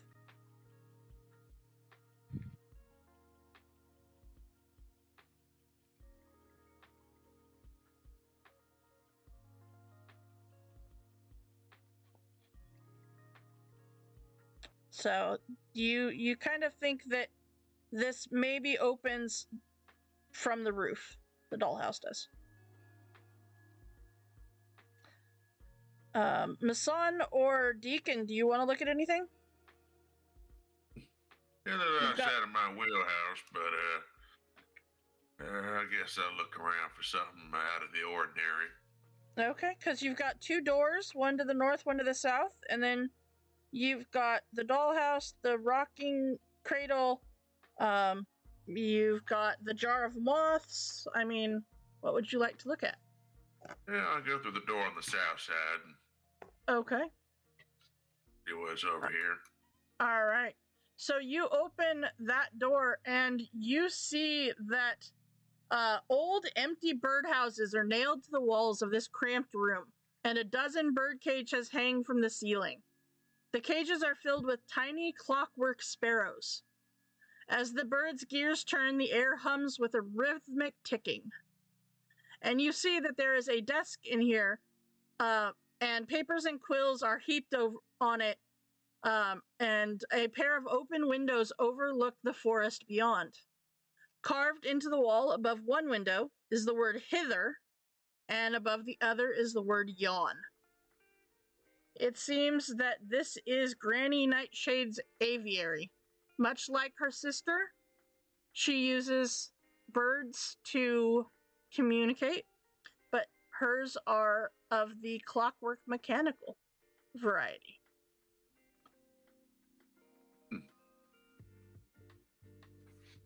Well, if Deacon's gonna check that door, I'll check the other one. Okay. All right, so you go check the other door, and you see that, let's see here. Not much. All right. Good job. Just trying to be like everybody else. Yeah. All right. You see that it is the closet. And you see that there's lots of clothes in here that seem to be made for Granny Nightshade. Deacon, while you're investigating in there, you do see that there's some letters on the desk as well. Already written letters that they look like they are addressed to Granny. From her sisters. Do they say anything of consequence? Okay, so one of them says, "Sister, I don't have Eladorn's horn. If I did, I would use it to free Bloody Beak and send it after the Jabberwock that lairs in the palace and hunts in your forest. No matter what Ebdelin says, that bluttering beast of a dragon is a threat to our coven and our 3 realms. How Zimbalina managed to befriend it, I'll never know. Maybe we should ask her. Haha. Much love, Lorna." The next one says, "Lovely Scab. The last time I saw the unicorn horn, it was in your possession. Pity you lost it. But fret not, I have gazed into the orrery of tragedies, and it has revealed to me that Eladon's horn will be found. If worse comes to worse, recall that Eladon's mate still dwells in your forest. You could kill Lamorna and take her horn, assuming, of course, you're not too busy making toys. Your darling sister, End."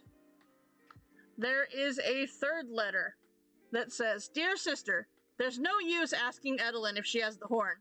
She doesn't tell us anything, but if we don't find it soon, I fear what the Jabberwock will do after it gets tired of prowling the forest and turns its fiery gaze elsewhere. God's bodkins, that thing gives me nightmares. Must I remind you that we need the unicorn's horn to free the creatures from the cauldron's time-freezing magic? It's not enough to know their true names, you know. Of course, my greater concern is that someone else finds the horn and uses it for exactly that purpose. What do you think Zimbalina will do to us, we treacherous 3, if she no longer is bound by her cauldron's magic? Your beloved sister, Lorna." So do what you will with that information. Yeah, just give the letters to Echo. He ain't gonna remember all that. She's smarter than he is.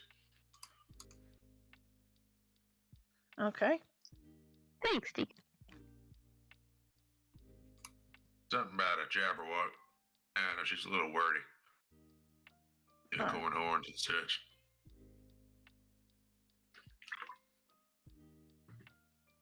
There is the handout with the letters.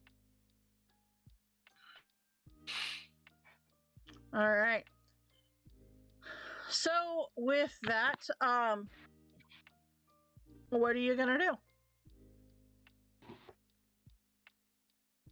All right. So you've got a closet to the north. You've got the aviary to the south. You've got the magic dollhouse. Well, can I even try and look again? Or... Sure. I want to open the jar of moths. Okay. Do I need a sleight of hand or something to see if I'm able to No. open it, or am I just No. able to open it? You're able to open it. Okay, I Now open there it and is pull the lid off. moths flying all over the room. Awesome! Mm-hmm. You're welcome, guys. Now they're gonna eat all our clothes. Yep. Should have opened it in the closet. All right. All right. So you inspect this dollhouse closely. You can see the roof is hinged like the lid of a toy box. And there is a small door in the front. And are you gonna touch it or? I'm gonna say, okay, I'm gonna open this. Be ready. I don't know what'll happen, and I will step back and use Mage Hand to open the roof. You cast Mage Hand. Mage Hand goes and grips the roof and tries to pull it open, and it does not open. You don't see any movement whatsoever to this roof. I try and open the tiny. Same thing happens to the tiny door. It seems that this is locked. Closed by magic. It's a tiny door? So you have a dollhouse that has the little tiny front door, and then you have the roof is hinged as well. So those are the only two visible openings, and they both seem to be locked. And you're getting an abjuration field around it. Do we have anything in our possession that we got from her when we killed her? Nope. No, we have keys and the thing that was in her back. Oh, that's right. Oh, that's right. I have keys on me, don't I? Mm-hmm. Oh, I will go over and see if do I see any keyholes or anything in the dollhouse. You do not see any keyholes in the dollhouse. Oh. How badly do you want to open this? I didn't know what was in it, so. I'm pretty sure I can open it.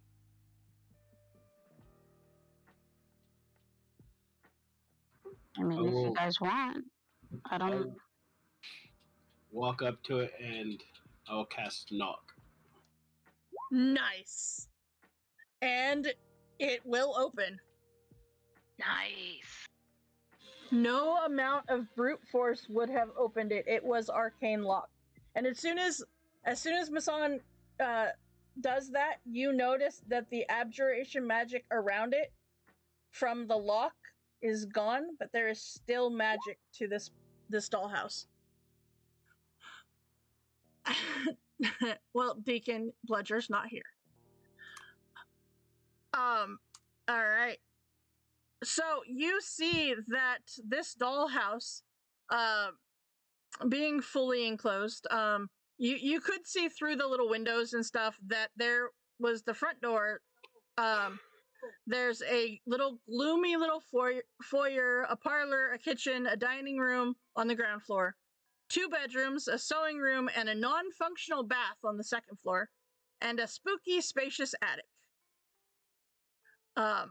Does it look like her house? It does a little bit. If her house wasn't a tree, this would be what it would look like. This is a good, like, regular dollhouse representation of Loomlurch. Yes. So Let's see. Who is going to do a investigation check for the attic, please? Yeah, not me. I've been rolling not very good for investigative. I'll give it a shot since I was there to investigation. You said? Mm-hmm. But I have something that may help your investigation if you want it. Sure. What was that? What do you got? What was it? Advantage or what? Enhance ability. Okay. So that would be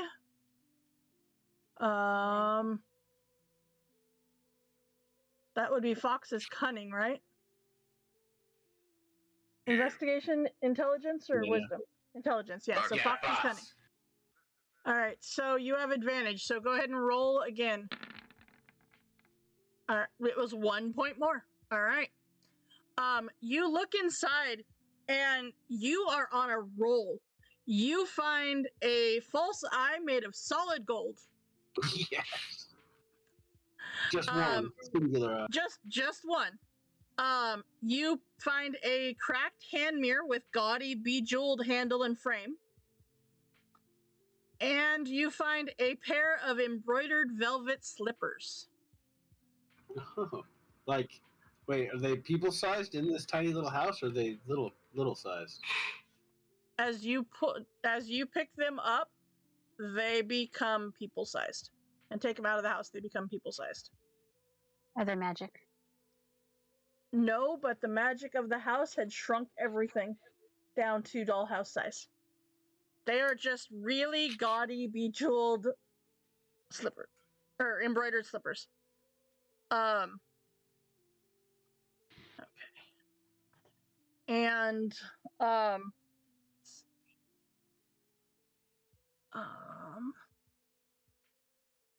okay. And I say we just have Masan do all the rest of the checks because she's got advantage. Oh, is it? It goes for a while, doesn't it? uh-huh. Yeah. I'll do the rest if there's more. Echo, give me a check, an investigation check, please.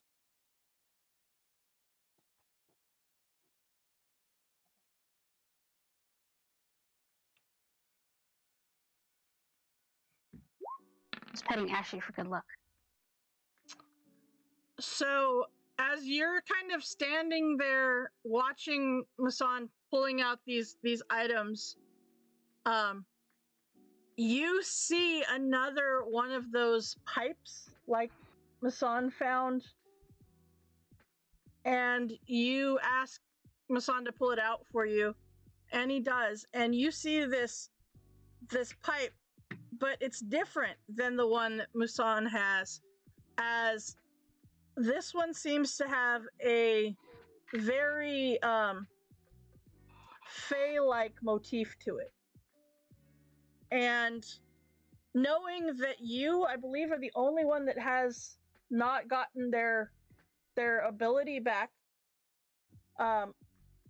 you do what they did where they puff the smoke? Sure. And it is with that, as you see the smoke from this pipe turns into a flump, and all of a sudden you feel very artistic again. You have gotten your abilities back. The thing that you lost has now been found, but also you have a pipe of smoke monsters. Yours has a very Fey motif to it. But you do have your abilities back. Cool. All right. So, with that as well, Masan pulling out the attic and, you know, kind of trying to look in the other rooms and stuff. You don't find anything else of any value in this house.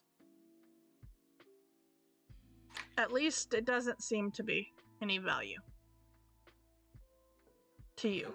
Can I have my mage hand just go through and like open all the doors if they can open or whatever? Just Yep.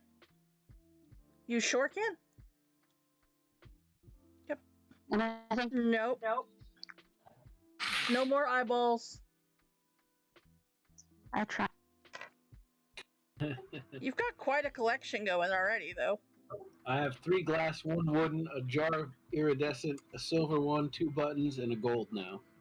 And then the one that's in the hourglass. Right, which we haven't decided what that does yet, so... Right. And I also have the molds to make them more. Yes. Yes, you do. Alright. So, with that, it seems that you have managed to clear out this house. Save all of the children that were here. And defeat the hag, it seems. Is that a wormling fella still outside? Soaking He and is whatnot? still downstairs, yep. Yeah, I may have to go have a word with him. Okay. Sure. Move back downstairs here. Okay. Where was Would the market be open yet? It would, by this point, yes. Okay, I'll just go like walk through and browse there. Okay. And you see that they have With other people when we all get the chance. what? With party members and not splitting. So I will wait until we can all do it together. Okay. Deacon is headed down to talk to the dragon that is still very much right next to the hag's body and just holding vigil, as it were. You see that he is curled up around her.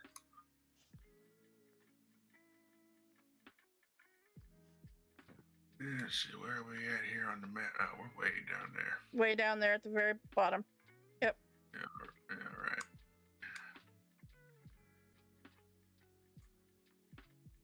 All right, guess I'll walk up slowly. Mm-hmm.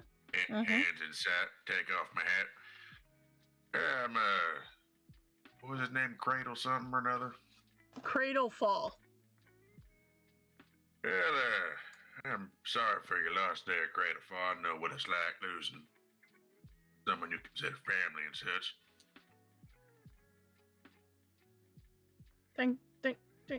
Thank you. By the way, Henna, give me another investigation check to the cradle as you're going out of the room Okay. upstairs. Because I know you were super interested in it. Yes, I was. And I'm still completely baffled by it. Completely baffled. Why there is a cradle in the hag's house? Did she have a child? You don't know. You may never She know. had a bunch of children. We freed them. Yes, but did she personally have a child? There's a cradle in her room. You did not find another, kid's bed that was nearby or anything, so that's weird. Okay.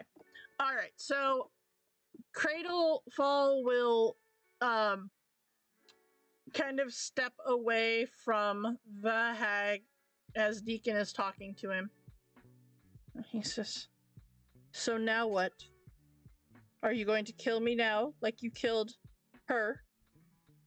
For the record, I didn't actually kill her. I was fishing. But, no, I don't plan on trying to kill you. I don't really see the point in us fighting. I thought maybe, given your recent circumstance, you might appreciate an opportunity for a new outlook on life. Well, what do you mean? Well, I mean, you were here in this house, and, you did the whole child slavery thing, which, frankly, ain't exactly a good look. And given that all the kids are now free and you're Sans mistress, I thought maybe instead of being viewed as a creature of terror and, fear, you might enjoy being looked upon with some appreciation and wonder. Okay. And how's wouldn't that it- going to happen?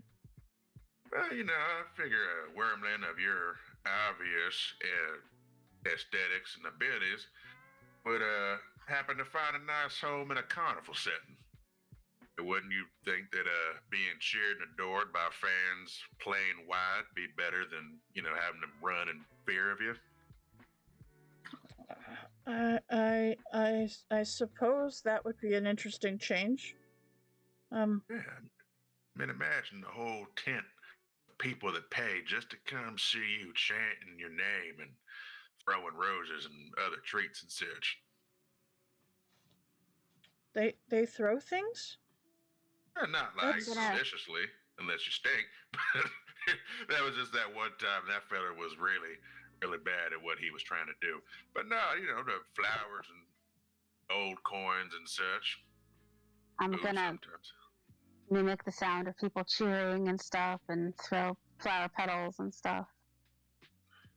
He kind of looks over at you, Echo, and he's like, oh, that does sound nice. The Man, kids you wouldn't even. were, scared of me, so Yeah. I thought everybody was scared of me. Yeah, I mean, in a place like this, I could see why. But in a place like the Witchlight Carnival, for instance, you won't even be the only creature type there. Hell, we got us a displacer beast, we got a centaur. We have a mermaid. I feel like we have a mermaid, but I don't remember. Yeah, we have at least one mermaid. Yeah, then we got a mermaid, and we got a candlefoot.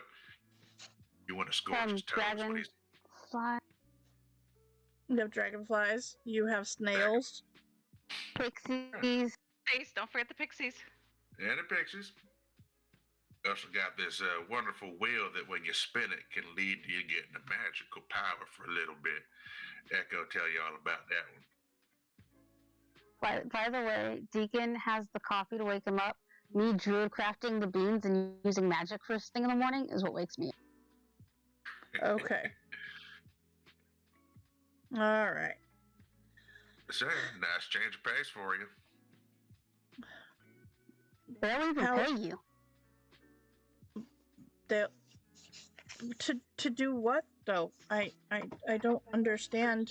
To walk around, to hold court in a tent, just to show people the majesty that is you, that is your dragonness, and how, not to immediately fear dragons, but to admire them with the adoration they deserve. Yeah, perform for them. Hell, not everyone who comes to the Witchlight knows exactly what they're going to be doing when they get there, but part of being with a family of carnifolk is that we all help each other find what we're good at. I'm good with blades. Echo's good with magic. So on and so forth. They'll start juggling. Deacon, give me a persuasion check with advantage because Echo is helping you. All right, come on. I'm proficient with persuasion. No. I will buy an ashy because I do not accept a 1 and a 2. Whatever it was. That was a 1 and a 2, yep. That's much better. I'll take the 15. Okay. Yeah. Alright. So you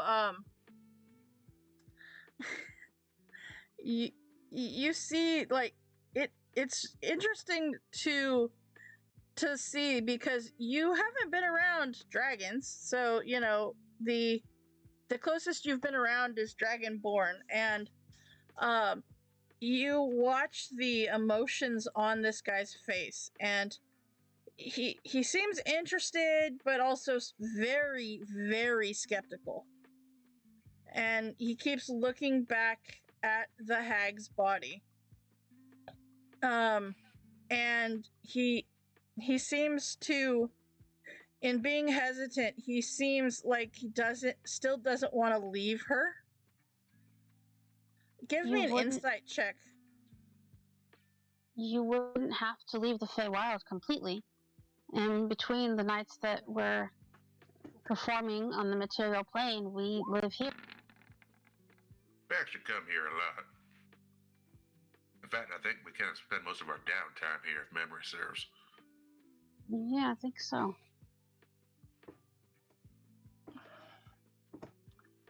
You see that he's just he's just kind of listening, and he's contemplating, and he says, how do I know that they're going to want me?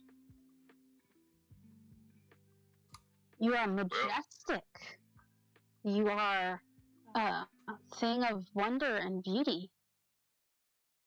Let me tell you another story, friend. When I was just a wee little lad with all my friends here, we may have gained entry into said carnival through less than scrupulous means initially. And hell, they took us. Oh, me and Echo, because the rest of them aren't part of the carnival. But if they're going to take us and we start the system, then for sure they're going to welcome you with open arms, or wings, both. I wanted to craft, I don't remember what kind of flower it was that they would give out that would give you like an extra ticket punch. Uh-huh. To give to Camp Cradlefall to say, if you decide to go, show them this. And tell them that Deacon and Echo sent you. Oh, okay.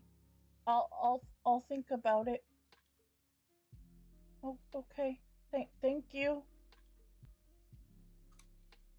I'm sorry for all of the pain that she put you through. That ain't your fault, friend. And you see he goes back and he curls back up around her. Should let him continue mourning and such.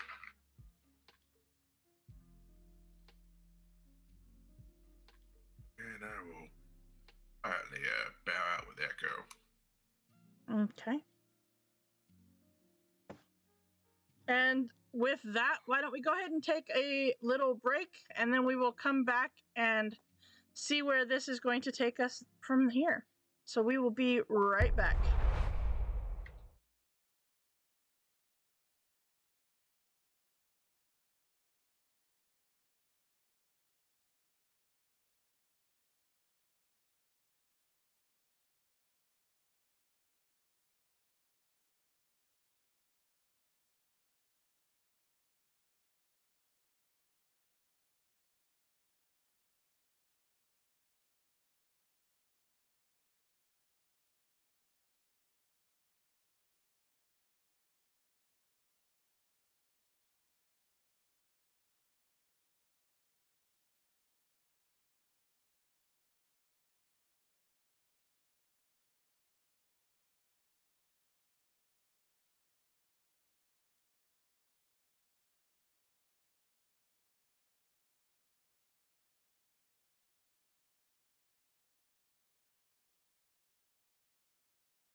All right, and we are back for some more Wild Beyond the Witchlight. So when we left off, our adventuring party had finished going through the house of the second hag, Granny Nightshade, and had cleared it out, gotten Echo's lost item back, and tried to convince the dragon, Cradlefall, to come and join the the Witchlight Carnival. All right. So, Echo, I believe you said you wanted to go to the Goblin Market on your way out of here. Yeah, just if it's just like the candy, then whatever. But just to see. Yeah, it's just the candy. It's just the candy. They've got some different kinds of candy around. But yeah, that's all that it is. Okay. Wait, we need to find where's our friend the oil can, right? He was supposed to help us out. He went with the kids. So with that, you will return to go find Little Oak and the Will of the Feywild to make sure all of the kids got there safely. And you do, and they do. Or they did. So yeah, so you can end up going in and finding them. And yeah. You find that Squirt, the oil can, had gone with them. He ended up going with the second batch of kids that you sent. And yeah. He can, unless there is anything else that you would like to do within Thither, he is willing to escort you to Yawn. I guess I'll head over to Yon then. Okay. Yeah. Yeah. All right. So with that, as you leave Thither and the world that Granny Nightshade's influence had changed, you feel a little bit stronger. A little bit... What's the word I'm looking for? A little more empowered. And with that, you all will level up. So... All right. Yep. Nice. Mm-hmm. Okay. And so while you are doing that, I will go ahead and get us onto the Yawn map. I'm down. Yeah, I figured it's not very hard to level up fighters.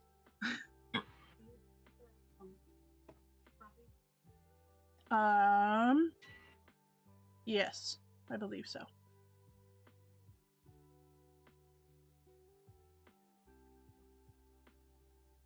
There you go. Yep. All right, so let me go ahead and get you over here to Yawn. All right, let me get all of the things that are on the jam layer onto the map layer, which I'm not sure why they're not, because it's weird for them not to be, like, you know, the title of the area and the scale in miles. All right, and so we've got, let's see, we've got, all right, okay. So let's see, we have Echo. I'm just going to put you guys kind of, you're going to end up over here just so that your tokens are on on here.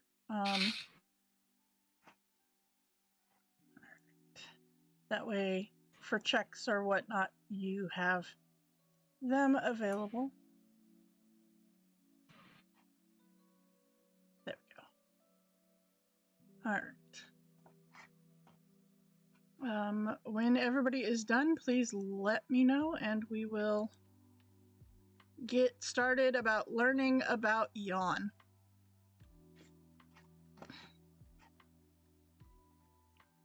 Okay.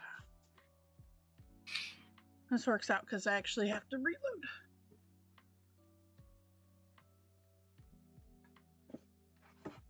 All right. Okay. Does that mean, remind me if I'm not correct, has everybody found their lost item now? Yeah, I think so. I think so too. I'm the only one that doesn't. Oh no, Cooper, that's right, you don't. That's right. Yours is in Yawn. I thought there might have been one more, but I couldn't remember if you had found yours already. Okay. All right. Well, maybe you'll just have to find it over here then. All right. So how we doing? I leveled up. Okay.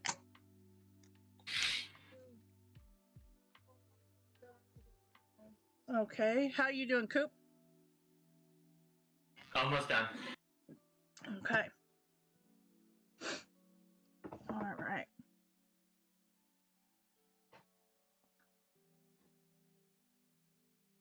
Okay. I may have done something. Oh no, may have done something. Are you trying to be like Cooper? Yeah. Okay. Okay, she's only stayed the same class, so that's good. I don't have to sleep. You don't have to sleep? Really? Oh, good lord. I can Eldritch take watch. Invocation. It no longer needs to sleep and can't be forced to sleep by any means. To gain the benefits of a long rest, you can spend all 8 hours doing light activity, such as reading your Book of Shadows and keeping watch. So you are going to keep the whole 8-hour watch for now on. I can. Okay. Unless I decide I want to swap it out for something at the next level.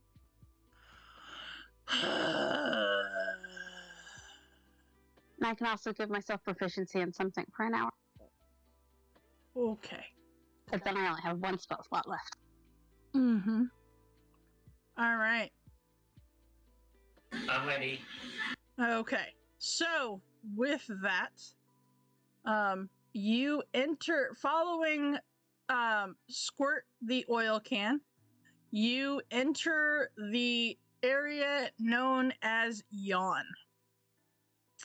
Now, Yawn is carved into, you see that there are storm clouds all around this area. You see that it is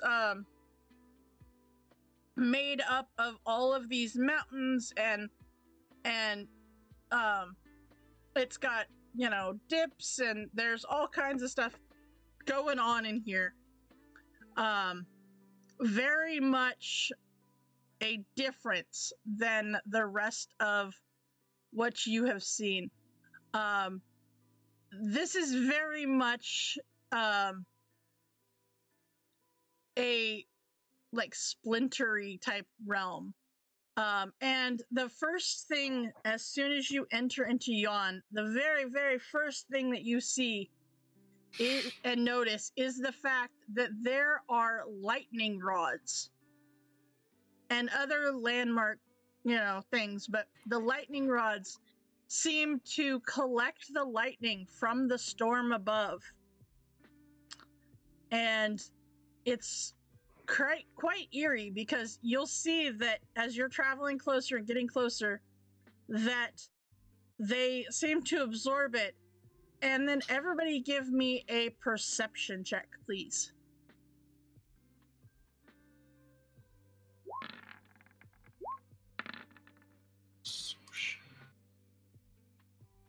Okay. There you go, Deacon. Look at that. You got him his second attack, and he is on it now for perception. I see All right. everything. You see all the things. All It's right. it's the coffee beans I made. All right. Henna, what about you?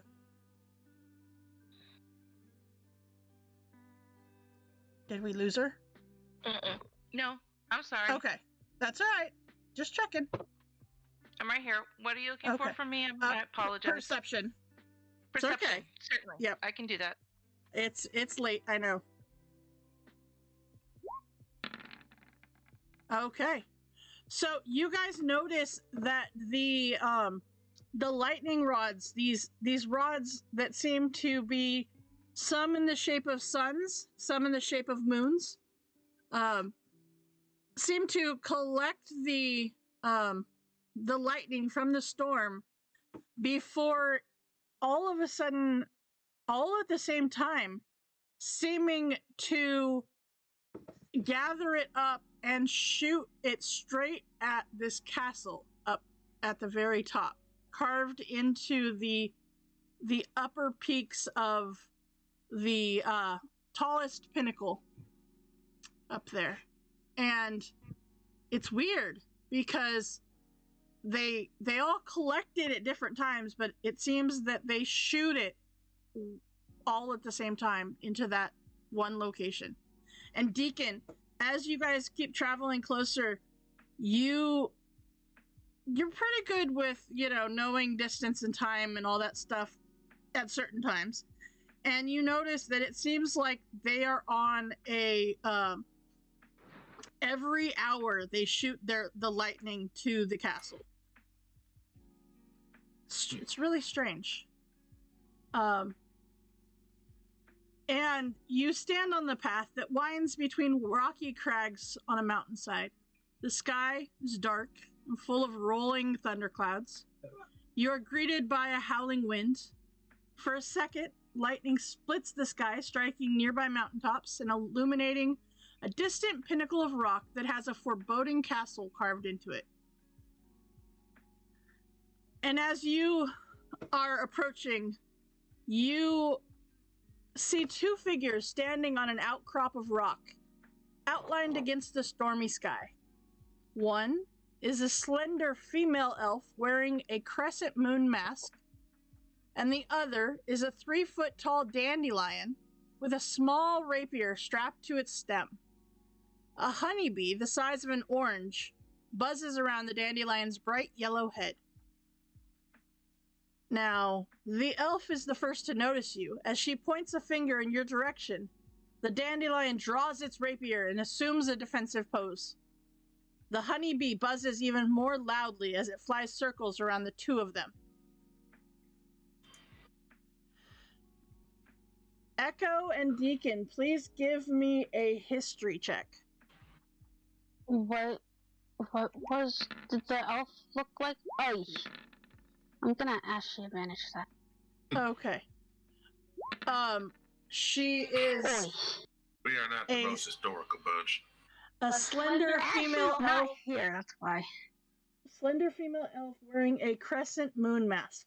Okay. Do we still have our 6 temporary hit points? No, but did you do it again, Hanar? I think she would have done it again. Do what again? The leader, the aspiring leader. Yes, definitely. Yes. Is it definitely. 7 now? Let me check. It is. Yes, it is 7 now. All right, it's 7 hit points. Okay. All right. So, as you approach, what do? Deacon, this person looks familiar, but you can't quite place him. Is it an actual dandelion? It is an actual dandelion. And it's drawing a sword on me? It is drawing a sword on you. Is it like a little toothpick? I mean, it's a dandelion. I'm not really that intimidated by No, it. it's a dandelion my size. Oh. Well, all right. Well, I will approach cautiously, being that Okay. I feel like I know this here fella from somewhere. But I will also drop my katana, hold it off to the side, defensively, just in case. Okay. It's the elf that you think you recognize, though. Yeah, then. But also, this dandelion's pretty freaking cute with a sword. I mean, come on. It's a Yeah. dandelion with a sword and a honeybee. We ain't here to fight. Lay down your arms and we'll talk this out. Oh, civilized. As you say that and you step a little bit closer, as soon as she hears your voice, you see the elf has this big ol' smile on her face. And she says, Oh, it's one of Deacon's ladies. I thought I recognized the two of you.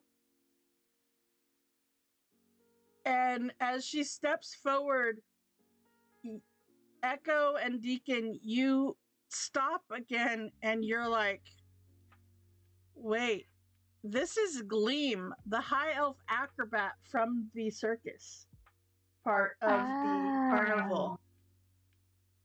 Mm-hmm. Yeah. What the hell are you doing all the way out here? Looking for my sister. She has a sister? She does. She has a twin sister, and you guys know that part of the carnival or the routine that they did. She was the moon, her sister was the sun, and they were acrobats. Did the hag get her? She did. You see, Moongrave snipped off my shadow using a pair of magic scissors, and then imprisoned my sister. And it's our shadow, or my shadow, that is still at the carnival, performing. But I know the rule of hospitality means that the hag cannot harm her, my sister, but I can sense her distress. Moon what? Moongrave. Edelyn Moongrave. That's the hag. It is the hag. Well, we've taken care of 2 hags. What's one more? Can you please free my sister so that we can go back to the carnival? Yeah, sure. I never thought I would see anyone from the carnival again. But I'm glad that the two of you made it. And what do you mean you've dealt with 2 hags before? What does that mean? We've killed 2 of them, Bavlorna and Scabatha.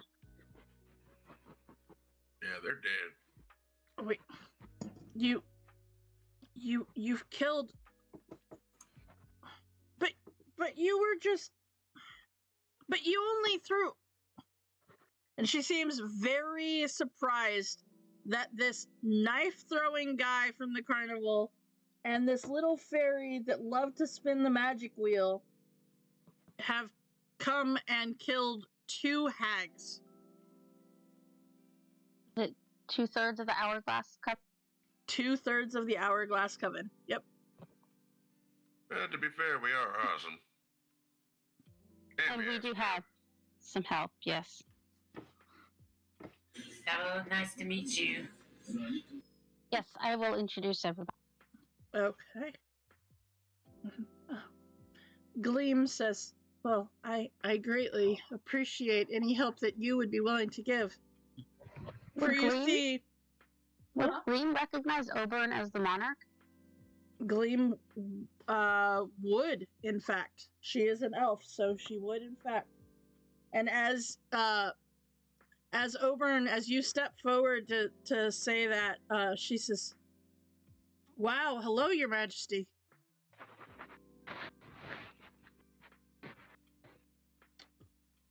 I'm glad to see that not only have you two come and, well, grown, as it were, but you also brought royalty with you. That is quite good thinking and could very much come in handy. It has. That is wonderful news. Worked there for years, shoveling all kinds of crap and getting it, just a little bit of recognition would have been nice. Were you never the monarch?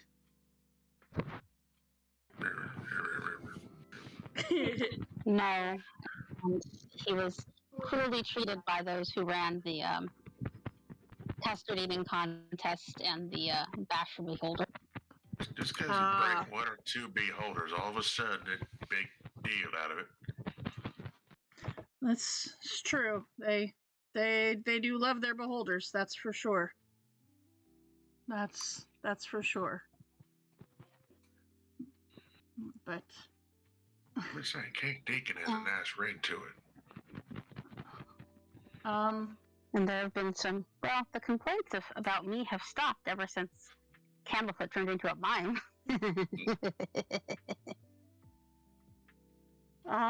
Were you the one responsible for that? I did nothing to him. I just enjoy what happened to him. My client will neither confirm or deny any wrongdoings or allegations of Mr. Candlefoot. You became a lawyer too while you've been in the Feywild. Interesting. Well, you guys really have been busy. Sometimes my actions require some explanation and protection. Well, don't light people up unless Deacon says it's okay first. Yes, that. That's probably a good rule of thumb. I must say that's probably would be about as helpful as the rule of hospitality around here. So yeah, that's probably a good plan. All the books turned into ash. All of the books that you got from dang it, there was one about the hospitality and stuff. I should have read that. All right. So, do you remember? I don't know. Do you? Give me a history check.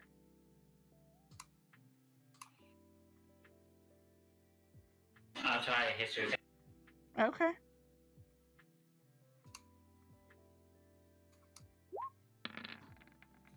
Oh, that was almost a natural 20 too. All right. So you do remember the and you've kind of heard a little bit of it on your travels as well. The rule of, hospitality and, if you let's see, it's the whole where's it at? I'm looking for it. The rule of hospitality and reciprocity and all of that. That if you I'm totally just lost where it is. Hold on.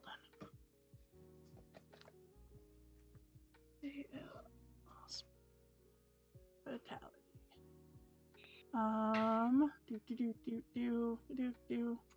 Nope, it's not going to give it to me. Okay, so pretty much means that if you give somebody something, they will have to give you something back. That if you do not mean them harm, there it is. Rule of hospitality. When a friend, enemy, or stranger enters your home, you're expected to be gracious and accommodating to them until such time as they prove, by their words or actions, undeserving of such hospitality. Such as setting them alight with some fairy fire. Rule of ownership. Listen, mysterious voice in the sky, I learned my lesson. Rule of ownership. You must not steal from a friend, enemy, or stranger. To take something that doesn't belong to you without the rightful owner's permission is a crime and an unforgettable breach of etiquette. If they're dead, that's a whole nother story. Rule of reciprocity. When a friend, enemy, or stranger offers you a gift, you are obligated to accept it and offer something of comparable value, be it a gift or service in return. Such reciprocation may not need to happen immediately. I don't know why that's not a handout. It should be. All right. I will make it a handout. Uh-huh. That should be a handout. All right. What did I say that was? Rules of conduct. All right. So, you, UCT. All right. All players. Okay. Let's see. While that is, there you go. Rule of conduct. Okay. So she will also go on to tell you that, Edelyn believes her own demise will occur during an eclipse, and because there is no moon in the sky over Yon, the hag assumes that the eclipse will be a symbolic display rather than a literal one. Since the twins are the living embodiment of the moon and sun, the hag decided to separate the elf sisters, releasing one while keeping the other as her guest. By keeping the twins apart, the hag hopes to forestall her doom. And after you introduce the rest of your party to her, she will introduce you to the dandelion. It says, "This is Amador and Pollinella, the honeybee. Amador is on the run after freeing Pollinella, the queen bee, from a cyclops beekeeper. The two of them cross paths with Gleam, and after hearing the elf's sorry tale, Amador resolved to help her. And she will, since you said you have come here to take care of the other hag, she says, while I was a guest at Motherhorn before she separated us, I learned that there's some things going on here within Yon. These mountains are home to a clan of Koreds. That's a stout fey creature whose hair has the strength of iron. The Koreds gather and dance at a place called Lockberry Henge. Now, that is kind of in the let's see, what is it? South, where's the thing? Yeah, the over there where all the henges are. Yep, that's a safe bet. She also says there is a elf prince named Alagathis made a bargain with the hag and now finds himself trapped in Yon.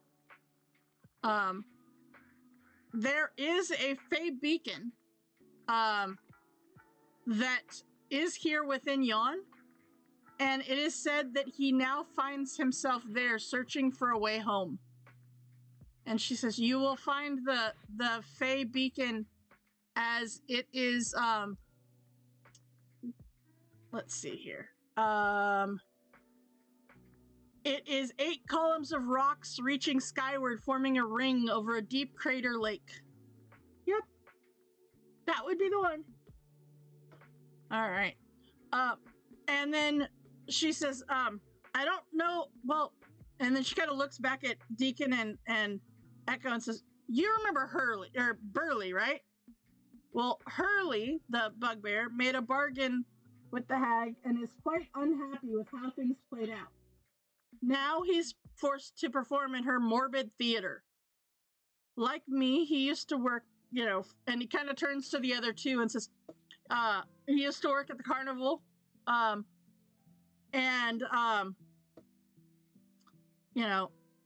really would like to get back to that. And so she says, if you could help, I would appreciate it.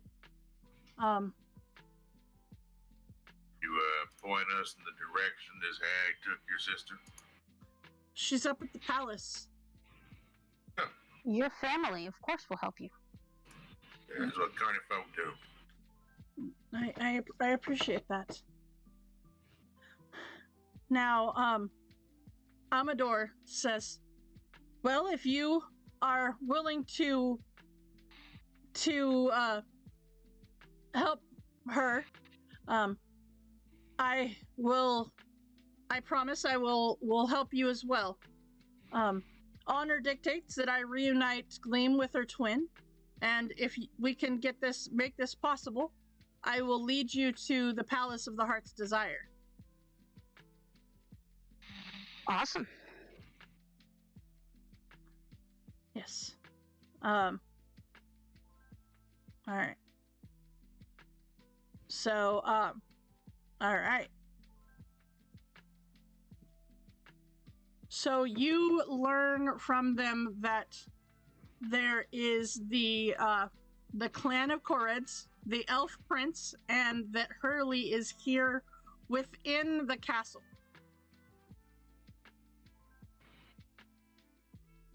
All right. So,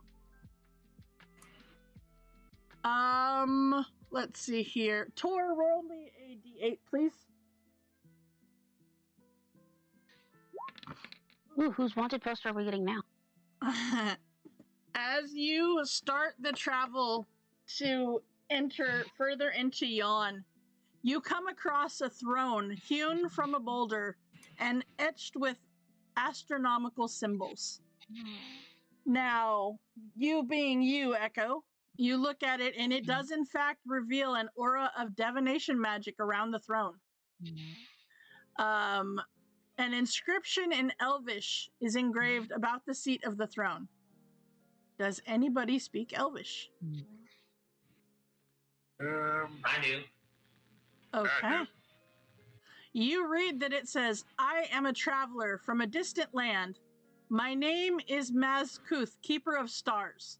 Sit on my throne, disciple, and unravel. Everybody give me either a history or arcana check to see if that name seems familiar. Nice, bud. Oh, Echo coming in with the natural 20. I All don't right. think I've rolled a single history check above a 5. I know you haven't rolled a double-digit one. It's because Oh, Ashley shit. came back to sit with me. Ah, okay. That's why, because Ashley's here. So, Echo and Oberon, you both remember that is the name of an elf and a celebrated astronomer who claimed to hail from a black star at the edge of night. The name is Mazkuth.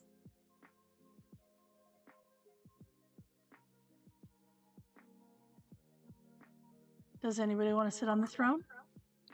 I will. Okay. So you sit on the throne, and all of a sudden you start to feel cold and drowsy. As you sit there, you fall into a magical trance. I can't. You can though. This is not the fall asleep kind of trance. This is a special trance.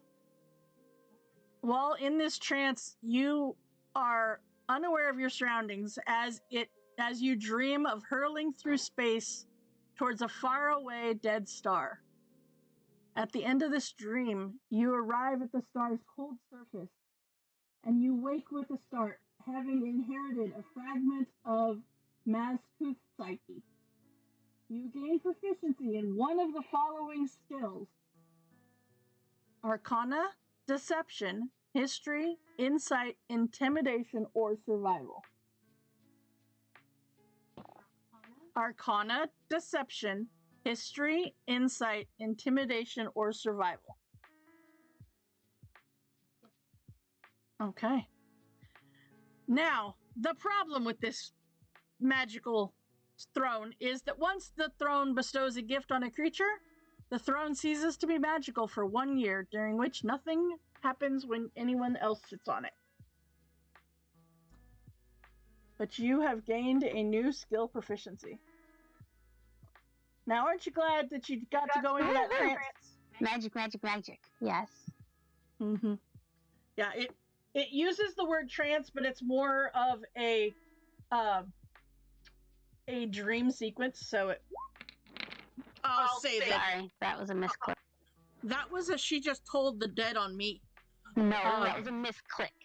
All right. Trying to give myself proficiency. With that, we will call it right here for tonight, as you have entered into the third section of Prismere known as Yawn. So congratulations on your level up as well, and meeting a new friend and seeing someone that you have seen before within the carnival. So with that, thank you everybody for hanging out with us. I greatly appreciate it. I'm glad that you were here for our Wild Beyond the Witchlight Feywild adventure with our crazy band of adventurers. Let's go ahead and see who is on, and we will raid into somebody here. Let's see. No, it's really not. No, it's all right. We'll just call it here for tonight then. Until next time, I hope that you will join us for tomorrow's stream for our Strix 7 College of Chaos adventure. If not, Monday for our Candlekeep continuation, the continued story of the Story Seekers, or right back here on Friday for our Wild Beyond the Witchlight. And you can always join us Thursday, as we will be playing some more Valheim. All right, we hope to see you then. Until next time, thanks for hanging out at DMS Adventurers Tavern, where adventure really is always on the menu. Thanks, guys. The model's so well built on other